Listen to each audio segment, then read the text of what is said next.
Episode 60, Civilization. Here it is, the greatest city in the sky. There were pictures in books of what civilization once looked like.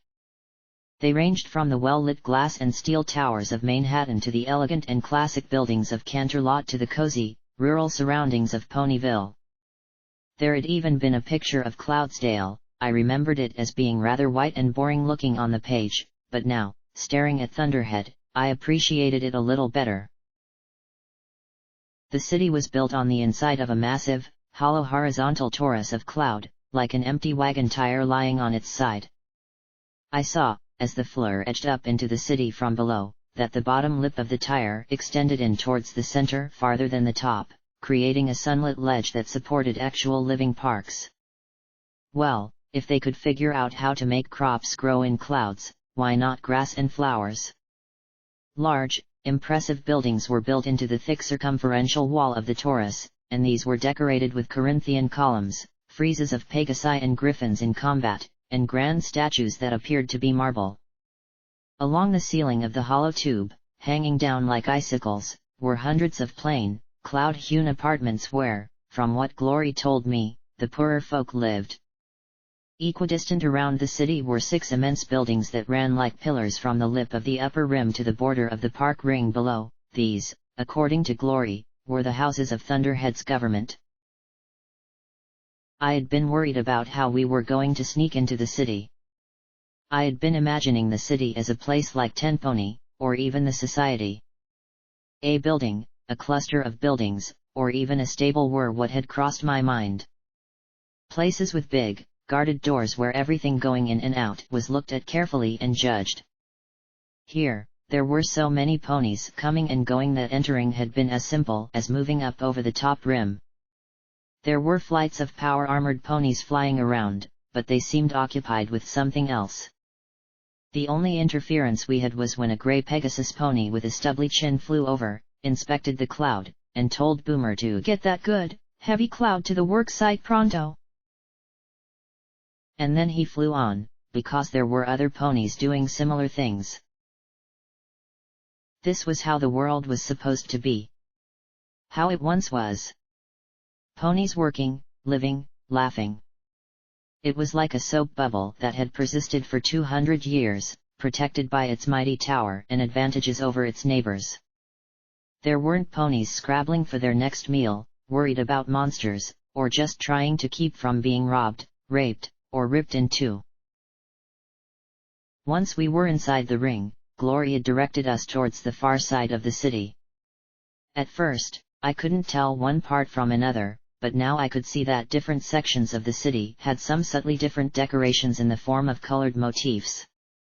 The busiest was red, which she said was the business and entertainment sector. We were headed to the blue section, right in the middle, which seemed to have the largest and fanciest homes with the fewest ponies hanging about. As we reached the wall she had pointed us to, she quickly flew out, nipped over to a control panel, and tapped a few keys. A side of the wall swung up, revealing an immense garage, perhaps more of a hangar, even, with an impressive gold and silver surfaced sky carriage supported by hooks in the ceiling. Though we scraped off most of the storm cloud getting through the door, Twister, Boomer, and Glory were able to tie the flare to the same supports. Wow! I can't believe we're really up in the sky, Scotch Tape said, jumping eagerly over the rail. Wait! Glory shouted, but too late. Scotch Tape's glee turned into a shriek of terror as she plunged straight through the floor. I reached out with my magic just before her tail disappeared from view and grabbed. The filly emerged slowly, hanging upside down as she hugged herself and trembled. My horns strained. Had she been full-grown, I wouldn't have caught her. When Glory picked her out of the air and deposited her on the floor, Scotch rushed to P21 and hugged him tight. Don't get off the boat! Not getting off the boat! Scotch Tape murmured over and over again as I let out a sigh of relief. P21 held her as she dealt with that minor breakdown. This might make walking around a little difficult. I frowned and levitated out Twilight's magic primer. Now I was glad that it wasn't just useless magical exercises for foals. She has a spell here that she says will let non-Pegasi walk on clouds. I read the details. It didn't seem all that difficult. Definitely nothing I would have tried a month ago, but... Who am I going to try it on, though? What's the worst you can do to me? Rampage asked as she trotted in front of me. I screwed up my face and concentrated. Imagine happy, fluffy clouds on the ends of her legs. Happy, fluffy clouds. I felt the magic discharge. Huh? You don't look any different. Maybe Boomer can bring in some of that thundercloud we scraped off Anne. Bonsai! Rampage shouted as she jumped off the far side of the ship. Her cry trailed away to silence as all of us stared in shock. Oh Celestia, I muttered as I slowly walked to where she had jumped. First Lakunai and now Rampage. I should have known better. I thought I cast it right. Falling. And falling. And sure, she wouldn't die, but who knew what we were over this second? We were near the core. She could find herself impaled on a ruin, or...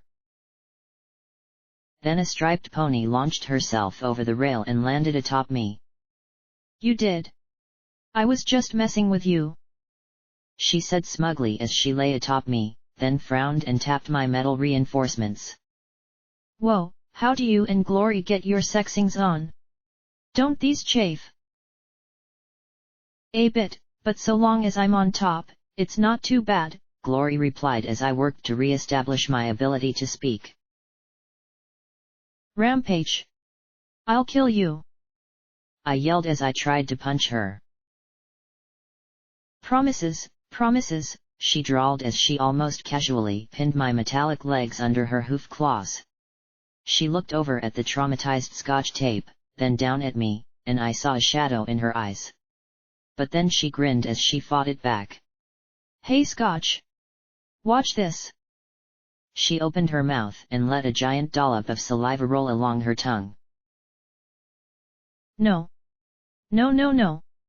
Don't you dare, Rampage! I shouted as I tried to heave her off. Do not drool on me, Rampage! I'm warning you! I glanced at Glory desperately, but apparently the ickiness of earth pony saliva wasn't worth her coming to my rescue. Rampage sucked the glob back in, grinned down at me, and snorted loudly before letting a wad of something awful slowly begin to drop towards my face, swinging and wriggling like some vile pendulum. Rampage, what are you, a filly? Glory asked in disgust. Rampage froze, a glob of slime dangling from her lips as she looked at Glory, and then she sucked it back into her mouth. That's better, Glory said with the air of a foal sitter. Honestly. Rampage smirked. Then, like a steel-plated jungle cat, she launched herself at Glory, pinning the Pegasus on her back. What are you doing? Get off! The phlegm glob appeared once more. No! No no no no no no! She pled helplessly as the Reaper let the mucus swing lower and lower. Blackjack! Help! I glanced over at Scotch, who was beating back her recent trauma with amusement. Then Glory's shriek reached glass-breaking levels as the spit bomb landed. Rampage! We all, save for Glory, broke into laughter. Relax, Glory! Rampage smirked. Scotch is laughing now. So chill. I'm back in grade school again, Glory said in exasperation as she sat up, but she was mollified a bit by the sight of the laughing olive filly. Her continued attempts to wipe the spittle away just smeared it into her coat, though. Oh, gross. Is this mucus? This is mucus. Rampage! What is going on? A young mare said from the garage doorway. Her coat was a darker gray than Glory's and her mane a deep indigo. I was reminded of a Pegasus homage, except a pair of glasses lay before her lighter, blue, and currently very white eyes. What? How? Who are all of you? Moon Shadow, Glory said as she stared at the uneasy mare. Then she swooshed in and hugged the mare every bit as fiercely as Rampage pouncing.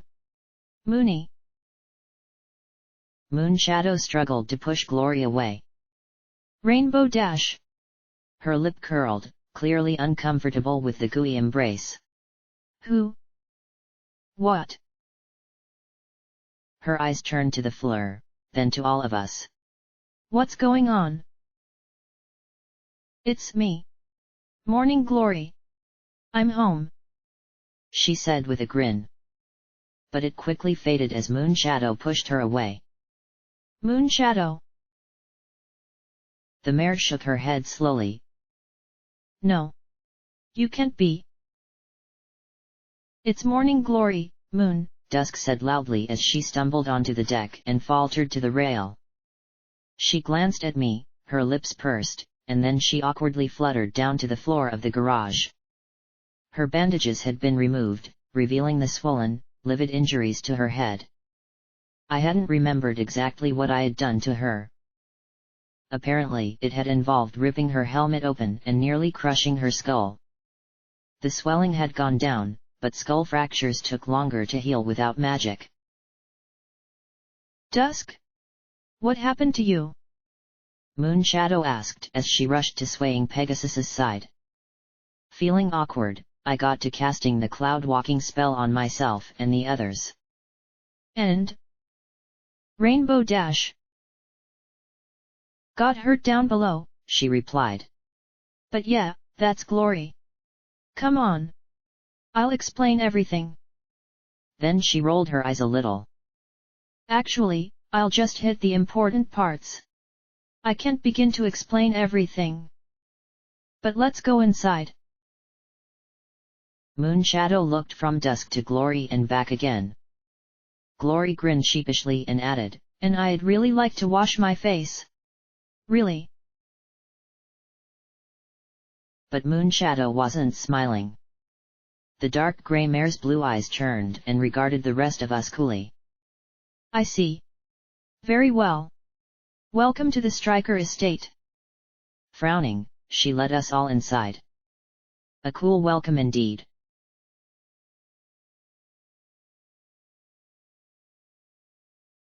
I don't know what I expected Morning Glory's home to be like, but I certainly hadn't imagined a palace in the skies. The soaring great room rose up for 3 stories with balconies reaching out like clamshells from between Corinthian columns. Rainbow-paned windows cast a polychromatic light across the floor, which was engraved with a relief of trees, clouds, and birds. As the light played slowly across the surface as Thunderhead rotated, the shards of color would illuminate one spot and then another, so what was a blue bird 1 minute would be a blue lake 10 minutes later. Scotch Tape stared at the architecture around her with literal jaw-dropping awe, her fear of falling miles to the ground forgotten. She raced back to the fleur for some scrap paper and charcoal and immediately began sketching what she saw and writing notes. I observed a few particularities as well: no stairs. Thank goodness there were toilets on the ground floor. There were also not a lot of people for an estate almost half the size of my stable. 4 Pegasi, 2 mares and 2 stallions dressed in formal black attire, were apparently paid to keep the place neat and tidy. They stood by, clearly unsure of what to do but ready to act if Moon Shadow, Dusk, or Glory needed them. I noticed a great deal of wrinkling noses, and I felt embarrassed for bringing the stink of the wasteland into this vast and amazing structure. Then I put it out of my mind, as I had bigger things to worry about. We had moved into a library where enchanted, vaporous shelves held books old even before the war began. A tapestry of some kind hung from the ceiling to the floor, showing generation upon generation of ponies stretching back centuries. I had never realized that Glory's family, through her father, went back even further than my own through Twilight. Two identical young dove-gray fillies with pink manes listened to Glory and Dusk with matching expressions of awe. Her siblings, Lambent and Lucent. Moonshadow listened to every single word with focus, asking few questions and simply taking it all in. From the firm frown on her lips, she wasn't happy with any of it. When we got to the part about the enclave and light hooves, Dusk suggested that Lambent and Lucent show scotch tape the rest of the house while the butler brought her an aspirin. The three went out, along with a maid to supervise, while we were left with a table of stale desserts and oddities. The water was lightly flavored with lemon. Boo seemed somewhat disappointed with the bland sugar cookies provided. Then we told Moonshadow about the plague and the upcoming attack. She took it all stoically, even more so than I thought possible given her sister's appearance and company. Her blue eyes closed thoughtfully, and I gave Rampage a stern glare before she could start making snoring noises. A minute later, Moonshadow opened her eyes again, and she did not look happy. I need to speak to my sisters alone. Then her gaze switched to me before she added, You can stay. You seem to be in the middle of all this. What? What are we supposed to do? Rampage asked as she panned from Moonshadow to Glory. Come on. If you're going to fight, I want to see the action. Don't just leave me with the play-by-play. Rampage, I said with a shake of my head. She started to whine again, but Moonshadow told one of the servants, Show her to the media room. If you insist on watching drama. She then said to Rampage, I suggest viewing by dawn's early light. Quite a tearjerker. Ah, yeah, Boomer nodded. I love the scene where Captain Silverwing gets shot and has to lie on the mountaintop while his squad pulls back. He adopted a gruff tone and said, Fight another day, boys. Fight for me. Fight for us. But do it tomorrow. Me, I got a dance to keep. And they go, and then the griffins start to swoop in on him and... He trailed off as he realized that we were all staring at him. What? It's a heartbreaker of a scene. Especially when it cuts back to his special pony back home. Rampage looked at him blankly, then smiled. Well, you sold me. I'm game. Then she turned to the butler pony and said grandly, To the boob tube, Jeeves. My name is Droplets, ma'am, he replied stiffly. This way. Together, she and Boomer left. P21 turned to Twister and frowned a moment. Maybe you and I can talk till they're done. I'd like to know more about Navarro. It might help me understand what all the fighting is over. Skybright, Glory said to one of the maids. Why don't you show them to the kitchens and make them something to eat? The sky blue mare nodded and trotted to the door, smiling as she opened it for the pair. This way, please. I looked over at Boo, the blank blinking confusedly now that ponies were leaving. Or maybe she was just struggling to chew on one of the stale white discs they called cookies. Go with them, Boo. They might have fancy butt cakes. I don't know if she understood me, but she perked up a little, tossed the half-eaten cookie back on the plate, and trotted out after them, seeming quite pleased. Such a bizarre mare. When it was down to 4 of us and the one remaining servant, Moonshadow frowned as she regarded Glory, myself, and Dusk. So, you've been through a great deal. What is it you plan to do next? Moonshadow asked archly as she sat on a fluffy white couch. Get yourselves arrested and hope that they take a bunch of surfacers seriously enough to give you an audience with Counselor Stargazer? Or were you planning on having the public show of us being exiled en masse for breaking quarantine be enough for some sort of public appeal? Well, that is one way to contact the authorities, Glory said, a touch confused and defensive. I don't think you understand, I said to Moonshadow with a concerned frown. Navarro is coming for the tower. If they have to shoot their way in to secure the place, they will. I think you have to look at the bigger picture. Moonshadow wheeled on me with undisguised contempt. Excuse me. This isn't your house, your home, your place, or your business.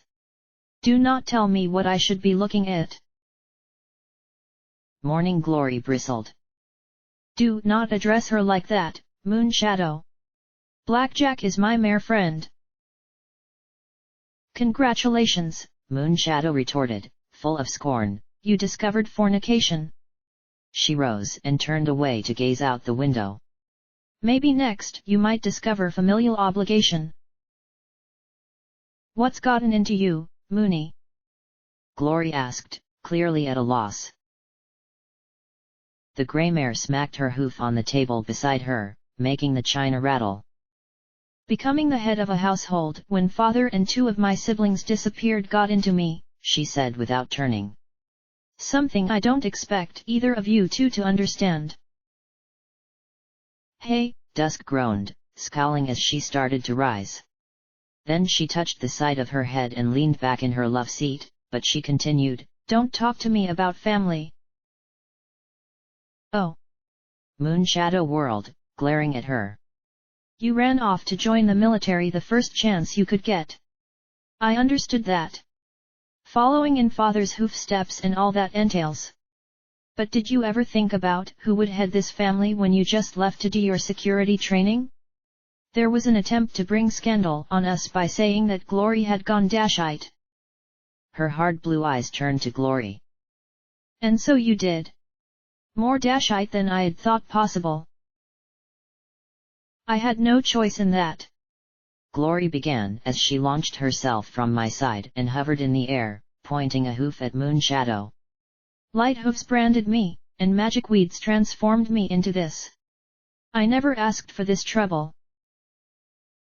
But Moonshadow, faster than I expected, launched herself into the air and poked her hoof hard into Glory's chest. Oh, but you did. You had every choice in it, Morning Glory. You could have stayed up here. You could have married or dated any pony you wanted, or none at all. You could have continued your studies. You would have been a doctor in a year if you had stayed. But no. You had to pine for mother and continue her hopeless crusade of helping the surface. You even got father to endorse the volunteer corps. Well, where are mother and father now? A mechanical abomination and trapped in some surface stasis pod. Glory backed away, looking as if Moonshadow had just bucked her upside the head. Moonshadow, how can you say that? How? She gritted her teeth and hissed in frustration. Have you even thought about Lambent and Lucent, Glory? Or me? Or any pony else? She pointed a hoof damningly at Glory. If it were just your life, oh well. I'd be sympathetic. But your sojourn to the surface hasn't just affected you, Glory. Have you realized that? She gestured at Dusk. She kept us from exile when it was released that you were dead. I admit, I cried when I heard. But you're not dead. You're here. And you're Rainbow Dash. Are you trying to get us all arrested and exiled? There's more at stake than our family, Dusk pointed out grimly. I realize that, Moonshadow retorted. But unlike the two of you, I am not prepared to sacrifice myself and my youngest siblings as if we're nothing. And when the Enclave comes here and starts shooting, what then? Glory snapped. There's lots of folks in Navarro who won't shy away from civilian casualties. Heck, some of them think that the whole population of Thunderhead are traitors. I pointed out. Then we sit tight, surrender at an opportune moment, and demonstrate our loyalty. I gaped at her in shock. She met my incredulity with sincerity. The Grand Pegasus Enclave is the legal, elected authority of our people. Yes, the system has severe problems, but that doesn't excuse criminality. If there are elements defying the law, then the Enclave is right to step in and stop them. They're criminals. If Thunderhead won't stop them, then the Enclave as a whole should. Moonshadow countered. Right, I said as I stood. Glory, get a rope. If she's not going to help us, then she's going to be a liability. Moonshadow stared at me in disgust. Brilliant. And what are you going to tell my employers at the university tomorrow?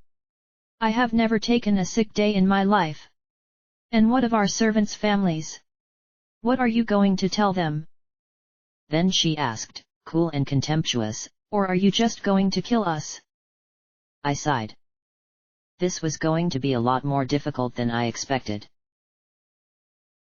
Glory sighed as well, slumping, clearly defeated. Moonshadow, if you're not going to help us. Oh skies above, of course I'm going to help, she said in eye-rolling exasperation. There was a round of absolutely baffled expressions on every pony's face. You are? I asked in befuddlement. You think I'm going to stuff my head into a cloud and let you go about whatever foolish scheme you come up with and finish this family off? No. Moonshadow stated firmly. I refuse to let you, your friends, mother, father, or any pony else ruin Lambent's, Lucent's, or my life. She flew up and once more poked Glory in the chest. But don't think that I'm happy with you bringing this on us, Glory. Glory took a deep breath. Help me with this and I'll leave and never darken your skies again, she said, clearly fighting the tears. Oh, for the love of clear skies, no. Moonshadow said, throwing her forehooves over her head in outrage. Then she seized Morning Glory by the shoulders. Your family. This is your home. Just start thinking about how what you do is going to affect the rest of us for a change. Otherwise, you're just like Mother. She sighed and landed, then pressed her wingtips to her temples. Ugh, I'm getting a migraine. Jamboree, I need an aspirin. Rather than trotting over 15 feet to the bottle on the table, she waited for the butler to fish out 2 tablets with his wingtips and deliver them to her. Once they were ingested, she sighed again. Now, it's late, and I have work to finish up, dinner to eat, and calls to make, Moonshadow said crossly. Is there anything else you need to tell me? She asked as she looked from one of us to the next. No. Morning Glory said, looking away. Fine. Give me until tomorrow morning to get things taken care of, and then we'll see what we can do for you and your friends. Ah, and I'll have to find out if the feathers will take Lambent and Lucent if things go bad. Ugh, the feathers. Dusk groaned. They're so stodgy. And they're the least likely to be lined up against a wall and shot. They're well connected here and in Navarro. And they like me. Just because you didn't want to marry their son is no excuse. Moonshadow said primly. I just had to introduce her to Grace if she ever went to the surface. They'd get along smashingly. Gay, Dusk complained flatly. Moonshadow snorted. Oh, as if that's any reason to call off a perfectly good arranged marriage, she said with a roll of her eyes, but she finally smiled. Then she turned to her servant and said archly, I trust your discretion. He bowed his head. Yes, ma'am. I shall be sure to get it from the others as well. Good, Moonshadow said as she pushed her black-framed glasses back up her muzzle. Now, I need to get these reports finished.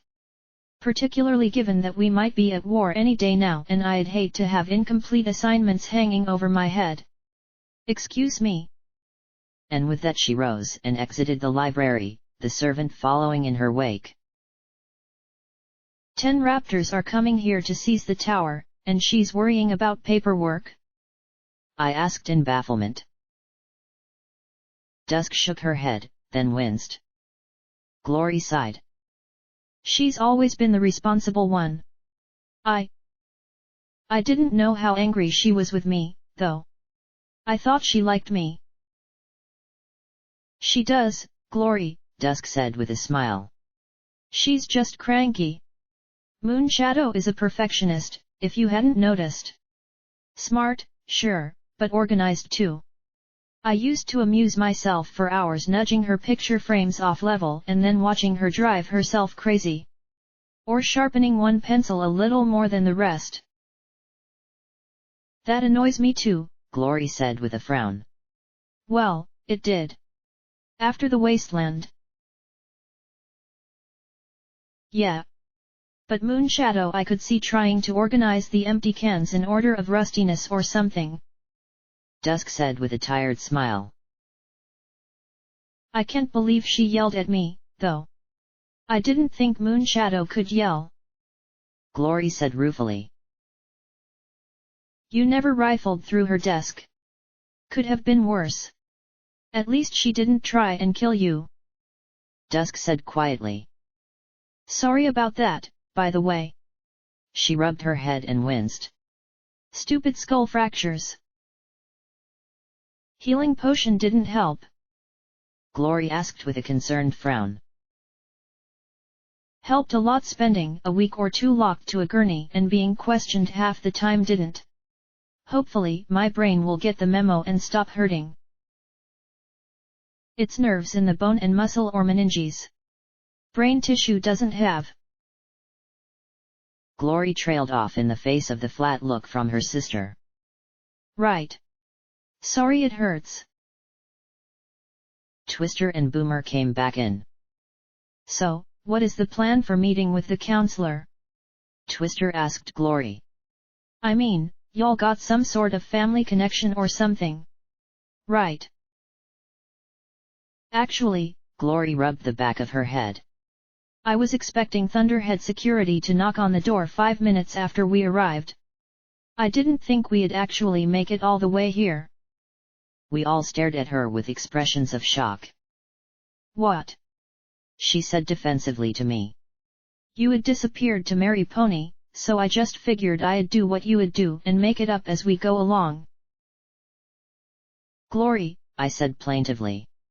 My ideas are terrible. They've always been terrible. Why in Equestria would you do that? I'm sorry, alright. She burst at me. I'm not a leader. I don't have whatever it is that you have that lets you do things. I just figured we'd get up here and, one way or another, we'd get in contact with the counselor. Maybe she'd find a bunch of surfacers interesting enough to chat with. She bowed her head and crumpled before my eyes, hugging herself with her wings. I know stuff, Blackjack, but I can't do stuff. Not like you can. Finally, she averted her eyes. You have no idea how jealous I am of you for it. Dusk sighed. Let Moonshadow mull over it, Glory. Not only is she smart, but she hasn't been gone for 2 months. And the very important ponies like her better. What's your plan? I asked Dusk. She regarded me coolly. After Yellow River, I doubted we'd be friends anytime soon. Once my head stops throbbing, I'm going back down to check on Lightning Dancer and Father. I think we'll need both of them here. I need Dancer, and I'm pretty sure Thunderhead is going to need Father. Then we'll see. She replied. Have to be able to fly for 30 seconds without vertigo, sending the world onto the Dizitron first. She stood and winced. I'm going to go lie down. You two should probably do the same. No pony is going to see the counselor after hours, and it's late. I got it. We sneak in under the cover of darkness and talk to the counselor in her bedroom. I suggested, grinning ear to ear. Blackjack, Enclave counselors have round-the-clock security, Dusk said in tones that implied she thought every pony should know this. And Stargazer's husband fought with Father during the dragon attack years back. One shot, one alarm, and things go bad very quickly. Maybe, There's a secret passage? Or do you have a photograph of her bedroom? I can teleport in. Maybe. I looked from one to the next, then groaned. Ugh, I really don't want to put myself in a position to get arrested just to talk to them about their illegal bioweapons. Leave it to Moonshadow, Glory said with a sigh. She's smarter than I am. That said a lot. Yeah, but she doesn't have your heart, Dusk said with a small smile. Or my guts. She'd never go to the surface. She likes a nice, predictable life. No wonder she's pissed. Who could have predicted us? I gave her a hug and a nuzzle. Moonshadow might be smart, but I didn't quite trust her. Still, for Glory, I could give it a try.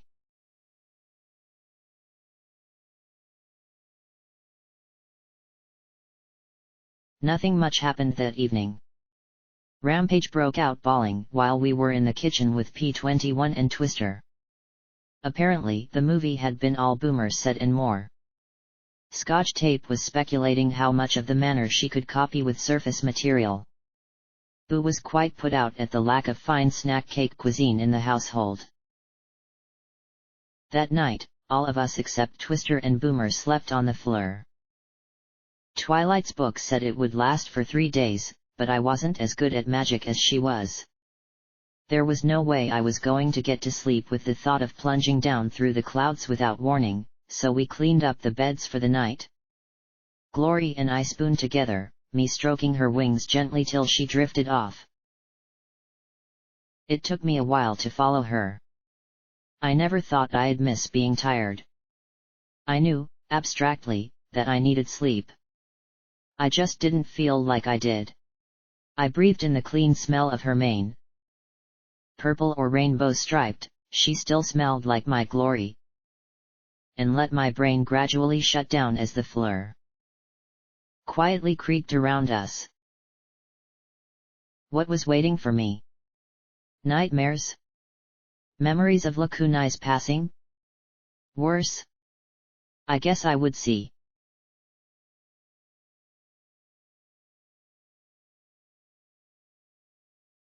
Blackjack! Hurry up! You're going to be late. Mom called from the living room, up the stairs, where I struggled with my golden armor. The dang buckles were stuck, again. I finally just teleported right out of it and into the shower. Ha! Take that, buckles, I thought as I turned on the shower. Oh! Wait! The armor was still on me. Curse you, buckles! Curse you! I dumped the saturated armor on my bed, gave myself the briskiest rubdown in history, and would worry about it later.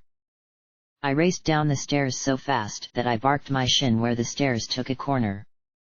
I raced past the living room, where my little sister Boo waited impatiently in her soft pink dress. You're not dressing up? You should dress up. Mom, make her dress up. Ugh! We don't have time. I groaned. He's not going to care if I'm not all frou-froued up. Mom looked at me and smiled. Blackjack! Go dress up. Defeated. I returned upstairs, selected a red dress, and wiggled into it. There. I'm dressed. Brush your mane too, Boo insisted. Mom. Brush your mane. You still have plenty of time. I sulked spectacularly as Boo took a brush and ran it through my mane and tail a few times. There. Now can we go? I asked. A royal guard wasn't supposed to look all prissy. We were supposed to be tough and loyal and never give up. We saved ponies. Makeo, Boo began to say, but I levitated a pillow off the sofa and bapped her head with it. Muum. Blackjack is using cheater magic again. Boo, she doesn't need makeup. Blackjack, don't use magic on your sister. Mom was used to negotiating between us. We finally headed off towards the door. Have fun. Yes, Mom, we said in unison as we stepped outside into the warm afternoon light.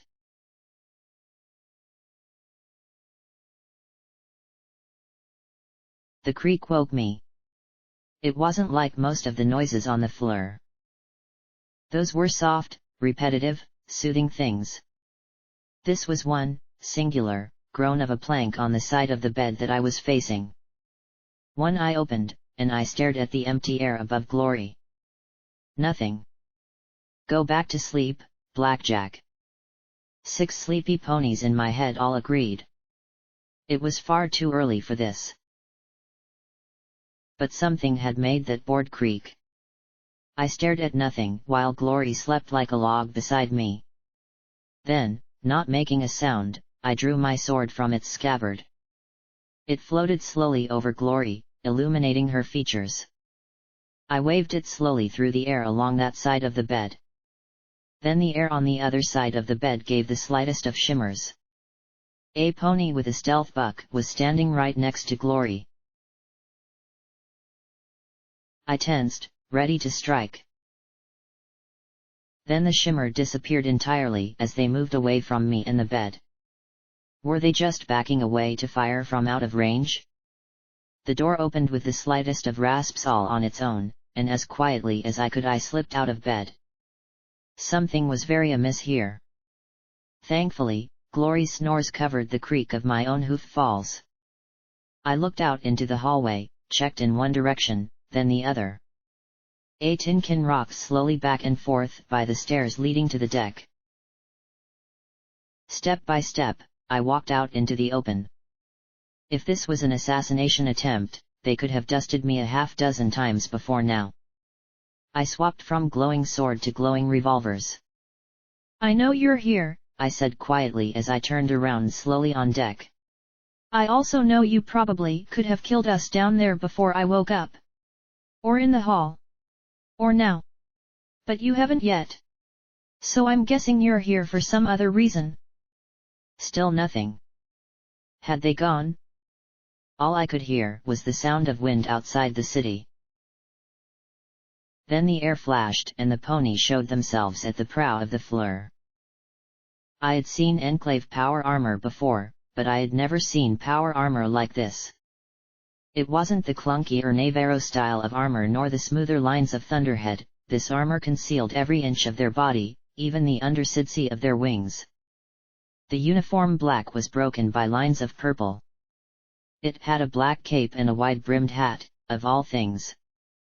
The eye slits glowed pale blue as a breeze made the cape flow dramatically behind. All in all I gave it a 9.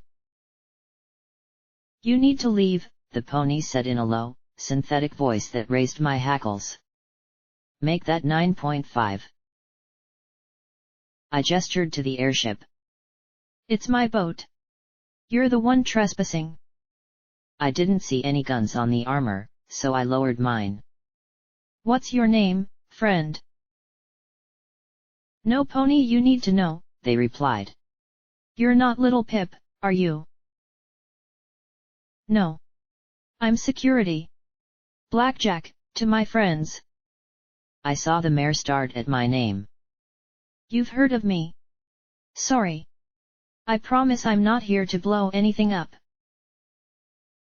Blackjack. She narrowed her eyes a little. You need to leave. Afraid we just arrived. And it wasn't an easy trip. I added as I approached. Congratulations on getting here. Now go home. I sighed, shaking my head. So soon? But I really wanted to look around and see the sights. And we need to meet with Chancellor Stargazer and deal with Light Hooves. I answered. I suspected that this wasn't him. He wouldn't bother with disguises. Who are you?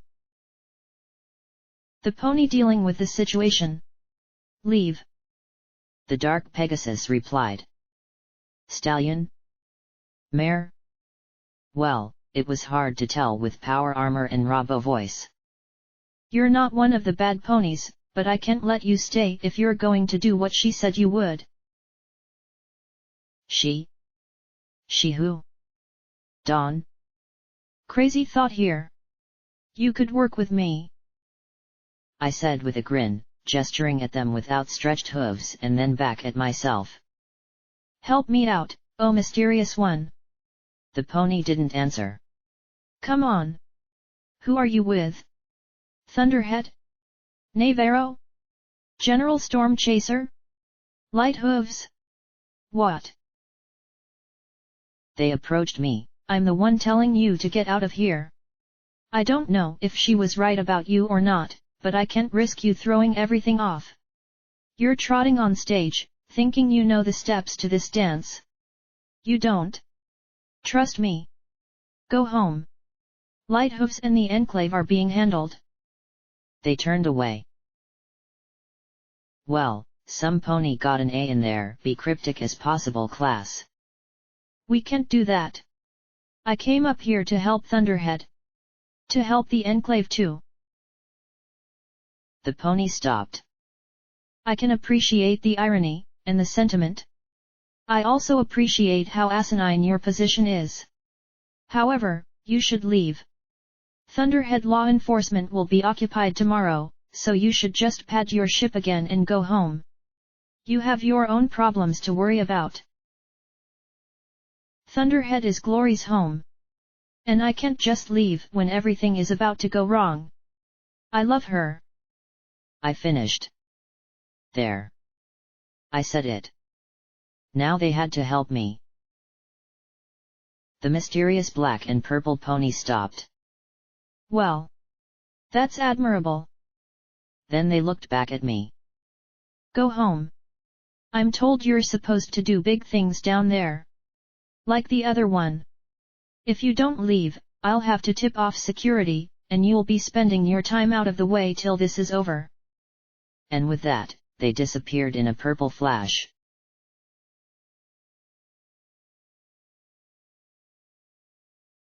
I'm telling you, I saw her. A power-armored pony with a cape and a hat. I said as we sat around the fancy dining table. Breakfast? Well. I didn't want to offend, but I'd had better down on the surface. Sky food was a mix of bland with bland and a side of bland. No sugar apple bombs or fancy buck snack cakes. I had gone over my meeting in the middle of the night, but I was facing far more skepticism than I had expected. And they had a stealth buck and they could teleport and... There was a soft snicker from Dusk. What? I saw them. And they told me like a dozen times to leave. Sure you did, Dusk said with a grin. The mysterious mare do well. Who hasn't? That's an urban myth, Blackjack, Glory said absently as she went over some papers and drawings that Moonshadow had drafted. The mysterious mare do well's been seen for almost 2 centuries now just about everywhere. Originally the mayor was a wealthy transvestite recluse named Spruce Mane. He dressed up as the mysterious Mayor Do-Well and flew around Thunderhead trying to arrest criminals. Until the Enclave got sick of it and locked him up. A few years later he tried it again with Batmare. Moonshadow said matter-of-factly. For some reason, a tiny blue Pegasus in my mind rolled over laughing at the other 5. We've had Mayor Do-Well sightings in Navarro, Las Pegasus, over Baltimore, Twister counted off her pinions. Then she grinned at Boomer. Remember Counselor What's-Her name? The one that wanted to send the entire fleet after Mayor Do-Well for sneaking into her bed? And it turned out to be her mayor friend doing some kinky play. But I sputtered. She was here. I mean, I had no idea who Mayor Do-Well was before this morning. I didn't imagine her. Well, you do have a tendency to see things no one else did. And you were a part of the goddess. Who knows what might have been left over in your head? Rampage said as carved her pancakes with her hoof claws. Folks down below see her too. Every now and then when there's a fight with some slavers or raiders and your ass is toast. Bam! She appears. Some say she soars by and kicks the heads clean off of her enemies. Others say she uses a gun. Or magic. But then she's gone. She smirked at me. Very mysterious. Whoa. But I wasn't fighting. And why was she in my room watching me? If she wanted to take me out, she could have done it just then. I'm sure of it. And why tell me to leave? If she's with Storm Chaser she should help me. And if she's with Light Hooves she should stop me. I'm not seeing a third side here. I grumbled. Well, I believe you, P21 said thoughtfully. Thank you, I said loudly and with great satisfaction. Then he went on, but it doesn't change anything. We can't trust them, and we're still at a loss for how to contact the counselor without ending up dead or in jail. I looked over at Moonshadow, and the indigo-maned pony pushed her glasses up her muzzle with a wing. Well, I think that I might have a solution. If we had a few days, I could make an appointment and get in to see her. Politicians always make time for campaign contributors, eventually. But there might be an even faster way. She looked over at Glory. Dr. Morningstar is the counselor's secretary of science. If we talk to him, he might be able to get us in to see her today. He is. Glory blinked in surprise. He has more letters after his name than any pony I know, but I didn't know he worked with the counselor too. It's not something he brings up. You know how much he hates politics. Moonshadow said with a shrug. He's been in Bliss researching and cataloging the surface samples brought back. I see him fairly regularly, and you were one of his favorite students. I don't know. He might not be happy to see me, Glory said as she chewed her lip. Or he might be too happy to see me. Why not? Scotch Tape asked from where she was smearing around her bland flakes. Various reasons. Glory hesitated a bit before answering. He didn't want me to go to the surface. Said that it wasn't safe. He preferred to stay in the lab and have other ponies bring samples to him for study. I wanted to go out in the field and save the surface with enclave science and technology. We didn't part on the best of terms. Well, Plan B is trying to sneak in. Plan C is getting arrested trying to sneak in, I replied. I wasn't opting for Plan D, which was letting General Chaser clean it up herself. Glory finally sighed and nodded. All right.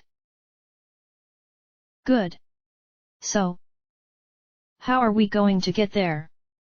I asked.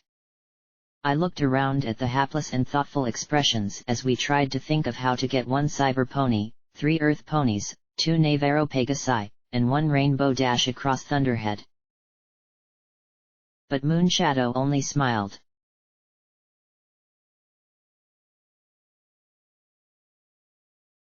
The city of Thunderhead rumbled around us with the life of 50,000 ponies. Glory told me the city itself offered about 8 square miles of living space within the torus, and I wondered how there could be any room left for the dozens of shops, restaurants, and other attractions. We passed theaters and a music hall, and I just wanted to stand there and soak it all in. Small, economical parks were tucked in between colonnades and boulevards. I again could only imagine how they had managed to get grass to grow on clouds. And almost all of it was made of clouds. Clouds. Cloud clothing and cloud furniture and cloud buildings and cloud theaters. What I took for glass and ceramics were, in fact, rainbows. The idea of it, taking something so beautiful and putting it to practical use, blew me away. What metal was in the city was largely out of sight in the form of electrical wires. Even the plumbing was made of congealed rainbow, the consistency of plastic or rubber. Despite it being the middle of the day, there were lights of all colors flashing and advertising and informing. Scotch Tape asked where they got the power, and Twister had amusedly reminded her that the sky was where they kept all the lightning. A lightning-powered city. Made of clouds. And rainbows. But it was the ponies that really made it special. Ponies talking, eating, laughing, and strolling along. The only ones I saw who were armed were a half-dozen police ponies who nodded respectfully to us as we walked past. I saw foals. Old ponies. Mares and stallions. And none of them were killing each other over bottle caps and a half-full box of 2-century-old cereal. Even Twister and Boomer seemed surprised by all the ponies living inside this wonderful bubble. We had a few hours to kill till we could meet with Dr. Morningstar, so the 6 of us simply did whatever seemed interesting. We nipped into a coffee shop where we listened to 3 stallions and 2 mares recite their poetry. We browsed a shop full of clothes that only Grace and perhaps Velvet could properly appreciate. Finally, I begged Rampage to give us an hour in a concert hall, where I listened to actual ponies playing music while she alternated between grumbling under her breath and giving a professional critique. It wasn't a full orchestra or anything, but it was civilization. It was how the world was supposed to be. Of course, it wasn't perfect. We were deciding where to go for lunch when a skeezy tan Pegasus in a large coat walked up to us. Hey! Hey!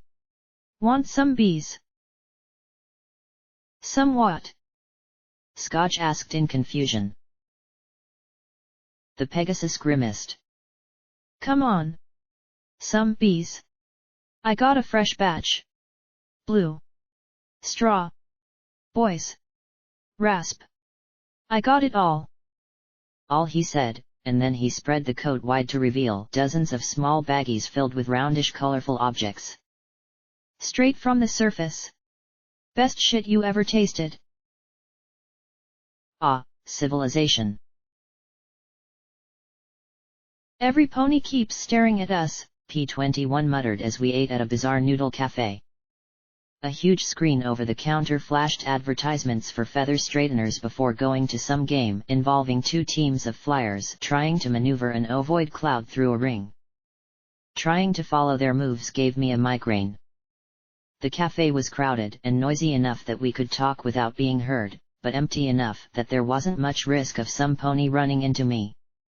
The meal seemed to be noodles and apples, noodles and potato, noodles and beans. I gnawed on a cyber pony cake. "'Cause you're a handsome hunk of stallion," Rampage said with a smirk, then slurped a noodle in one long suck. Or it could have been the fact her body was white but her mouth stained with purple. "Stop it," P21 growled as he frowned at the crowds around us. "Is it my horn? Is it on straight?" "It's fine. Wonder glue never wears off.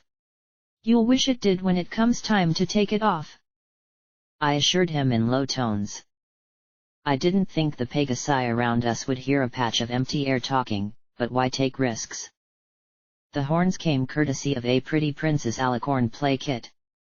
Scrape off the sparkles and the blue horn matched almost perfectly. There had been a green one for Scotch Tape and white ones for Rampage and Boo.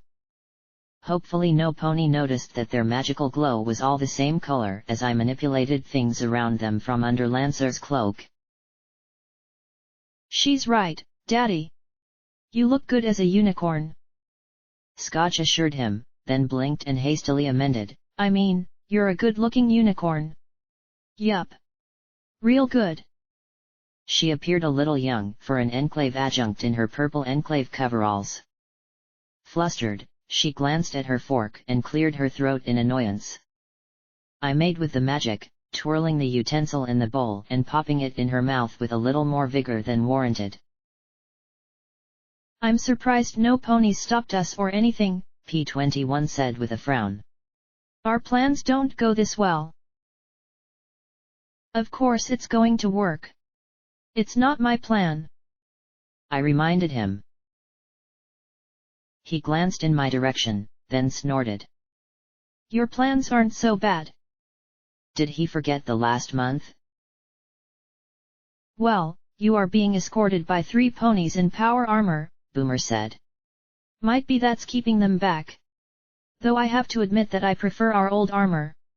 It was a bit more buckish. It's still your old armor.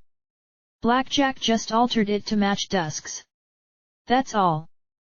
Twister said casually. I had spent nearly an hour casting and recasting and tweaking Grace's alteration spell. I felt like I had an army of rampages kicking my skull trying to get the magic to work. I had only seen it once, and Twilight's primer had more on turning apples to oranges than making Navarro power armor match Thunderhead armor. Still, I had managed to make their pair look less like the former and more like the latter. I don't mind the smoother lines, personally. You do a good job with magic-y stuff. It's genetic, P21 said warmly. 2 compliments in 2 minutes? Was he feeling well? Then he turned to Dusk, who seemed to be on the mend after a day out of Enclave custody. So ponies are intimidated by the armor?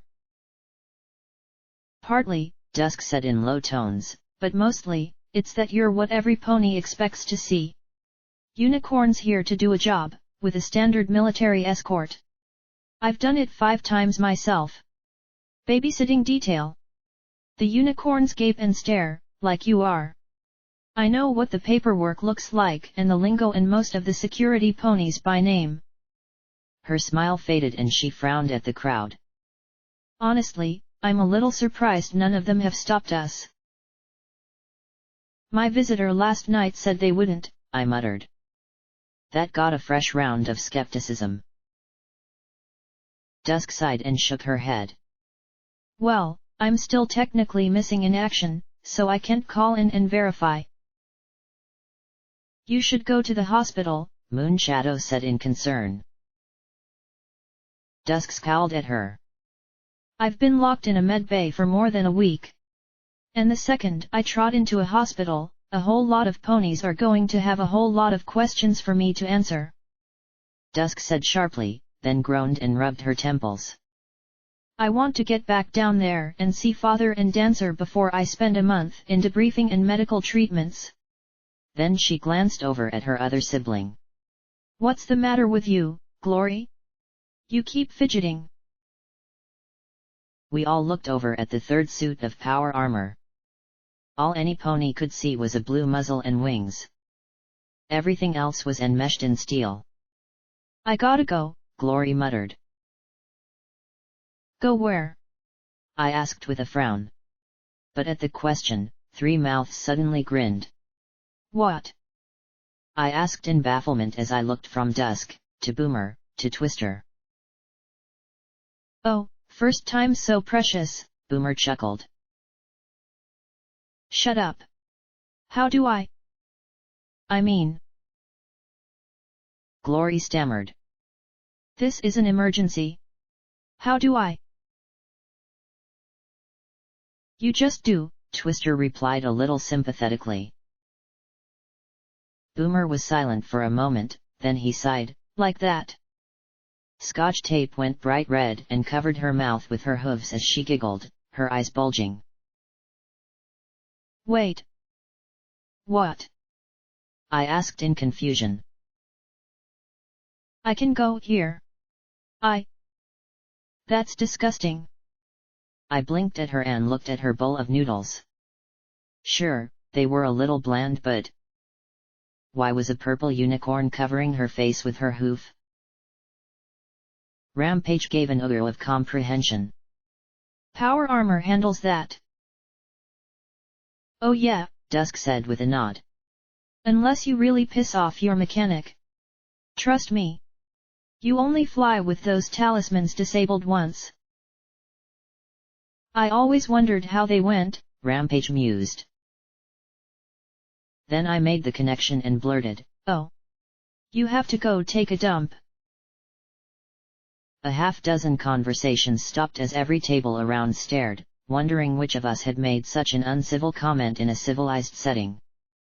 Even though I was hidden beneath the invisibility cloak, I still felt my cheeks burning as I sunk down between P21 and Glory's chairs. Glory gave one of her long-suffering blackjack sighs. "I will be right back," Glory said as she turned and trotted away, walking a little too stiffly for it to be just her unfamiliarity with the armor. As conversations around us returned to normal, I struggled for something else to talk about. "Hey, Twister. Hoarfrost and Afterburner? Are they, well, typical Enclave captains?" Twister blinked and frowned. "Well, you generally get three kinds. The first are poor folk looking to get an updraft in life. Like me. My home, Broken Wing, has only 200 ponies in it. We're dead last on the requisition priority list. The only way we get anything is if we sign up and serve. It gets us training and money to send back home." Boomer spoke up. "Then you get ponies like me. We're believers. We serve because we want to. It's a good gig as long as you don't mind being told what to do, and the Enclave needs fighters. Besides, mares love a pony in power armor," he said with a grin at the table beside him. The mares giggled and played coy. "Lot of us are military family. I serve. My dad served. My grandfather served. Grandmother too." Twister then frowned. "But then you get families that are, well, special. They're connected. They get the best equipment. They fly up the promotion ladder. They land all kinds of cushy jobs as administrators that don't do anything besides sit in their office an hour and then go to meetings in the officers' club. A few are all right, but I can count them on my hooves. The worst, though, want command. And they get it, too, not because they know what they're doing but because they know the right ponies. And once they have command, they want to use it. They'll take a raptor out and blast a griffin nest because they can. They love ordering the military around like it's their personal toy." "Chaser wasn't like that," I pointed out. "No. If they were all that way, the GPE would have fallen apart years ago." Twister paused in consideration, then went on. "General Chaser's one of the commanders with actual combat experience. There's a few like her, all older ponies. Ponies who knew better 2 generations ago. Lots of them were pushed out when Harbinger skipped over and was appointed High General, the first High General with no live combat experience. Most commanders get a yearly war game, which boils down to bragging rights. But General Chasers fought Talon assault squads and driven off dragon incursions. She was front and center during the Wendigo incursion in the north 30 years ago." Twister said with a smirk. "You might not realize it, but bumping into you has made us practically combat vets.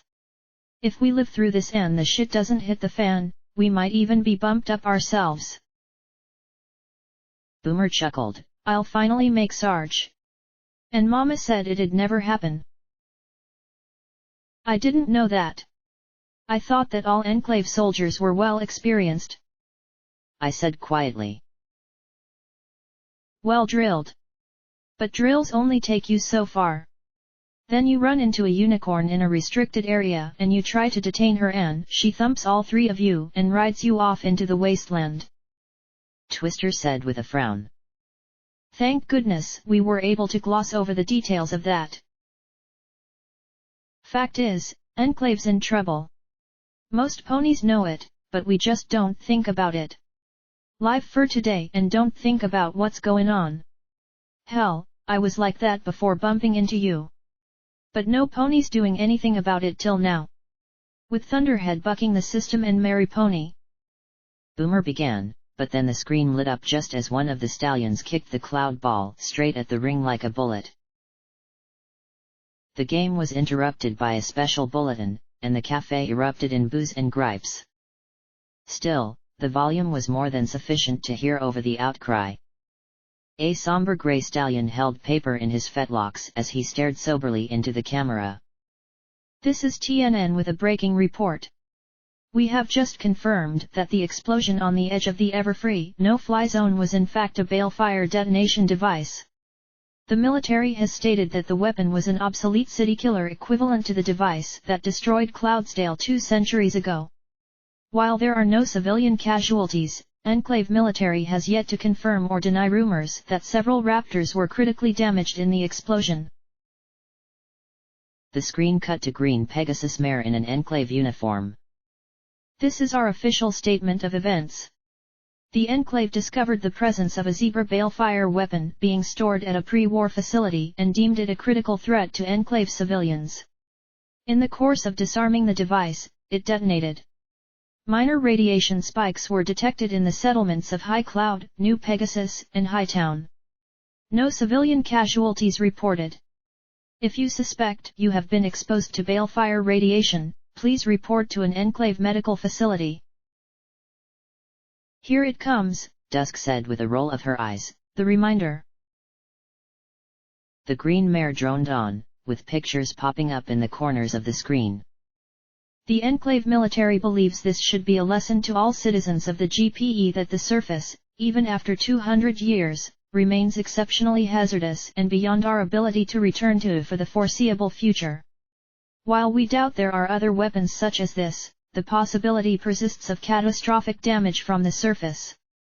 Biological, chemical, and radiological hazards abound, as well as barbarity and lawlessness. The pictures showed ominous black and white images of 2 raiders standing over a corpse, an emaciated pony foaming at the mouth, a Brahmin, and a hellhound crouched and ready to pounce. We encourage every pony to keep to the skies, safe in our Enclave. Thank you.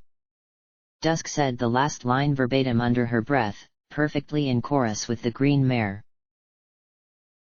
Most of the ponies in the cafe who had been listening returned to their conversations or watching the hoofball match, but a few looked concerned or angry. I noticed there had been no mention of alicorns, Raptors lost, casualties, Red Eye, or Little Pip.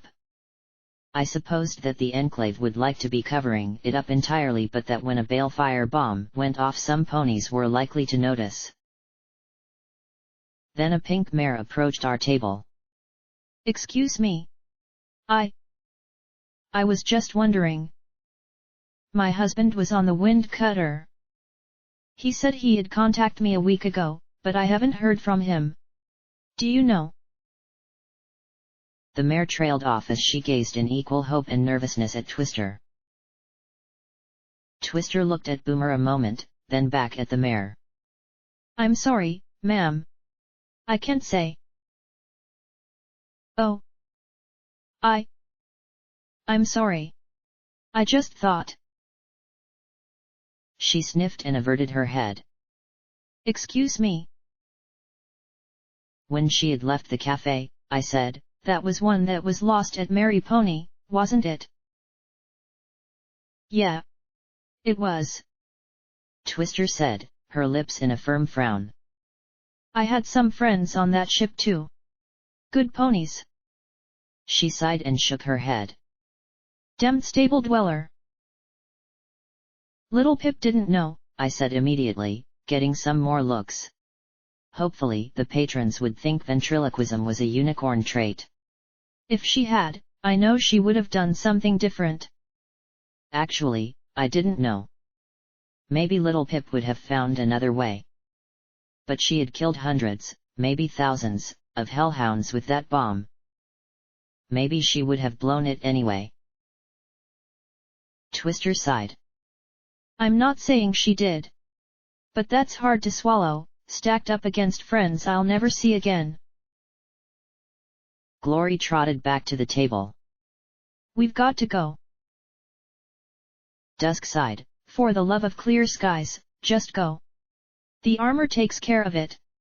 Trust me. Not that. Glory hissed. I overheard the waiter putting a call in to security. Not all at once. I said as we all started to rise in unison. P21, Scotch, Twister, you go first and meet us back at that park with the rainbow waterfall thingy. Rampage, Boomer, you go next. Take your time. Glory, Boo, Dusk, and I will head out last. Give us 5 minutes. Moonshadow, go pay the bill. I rattled off at once. Why me? Moonshadow frowned.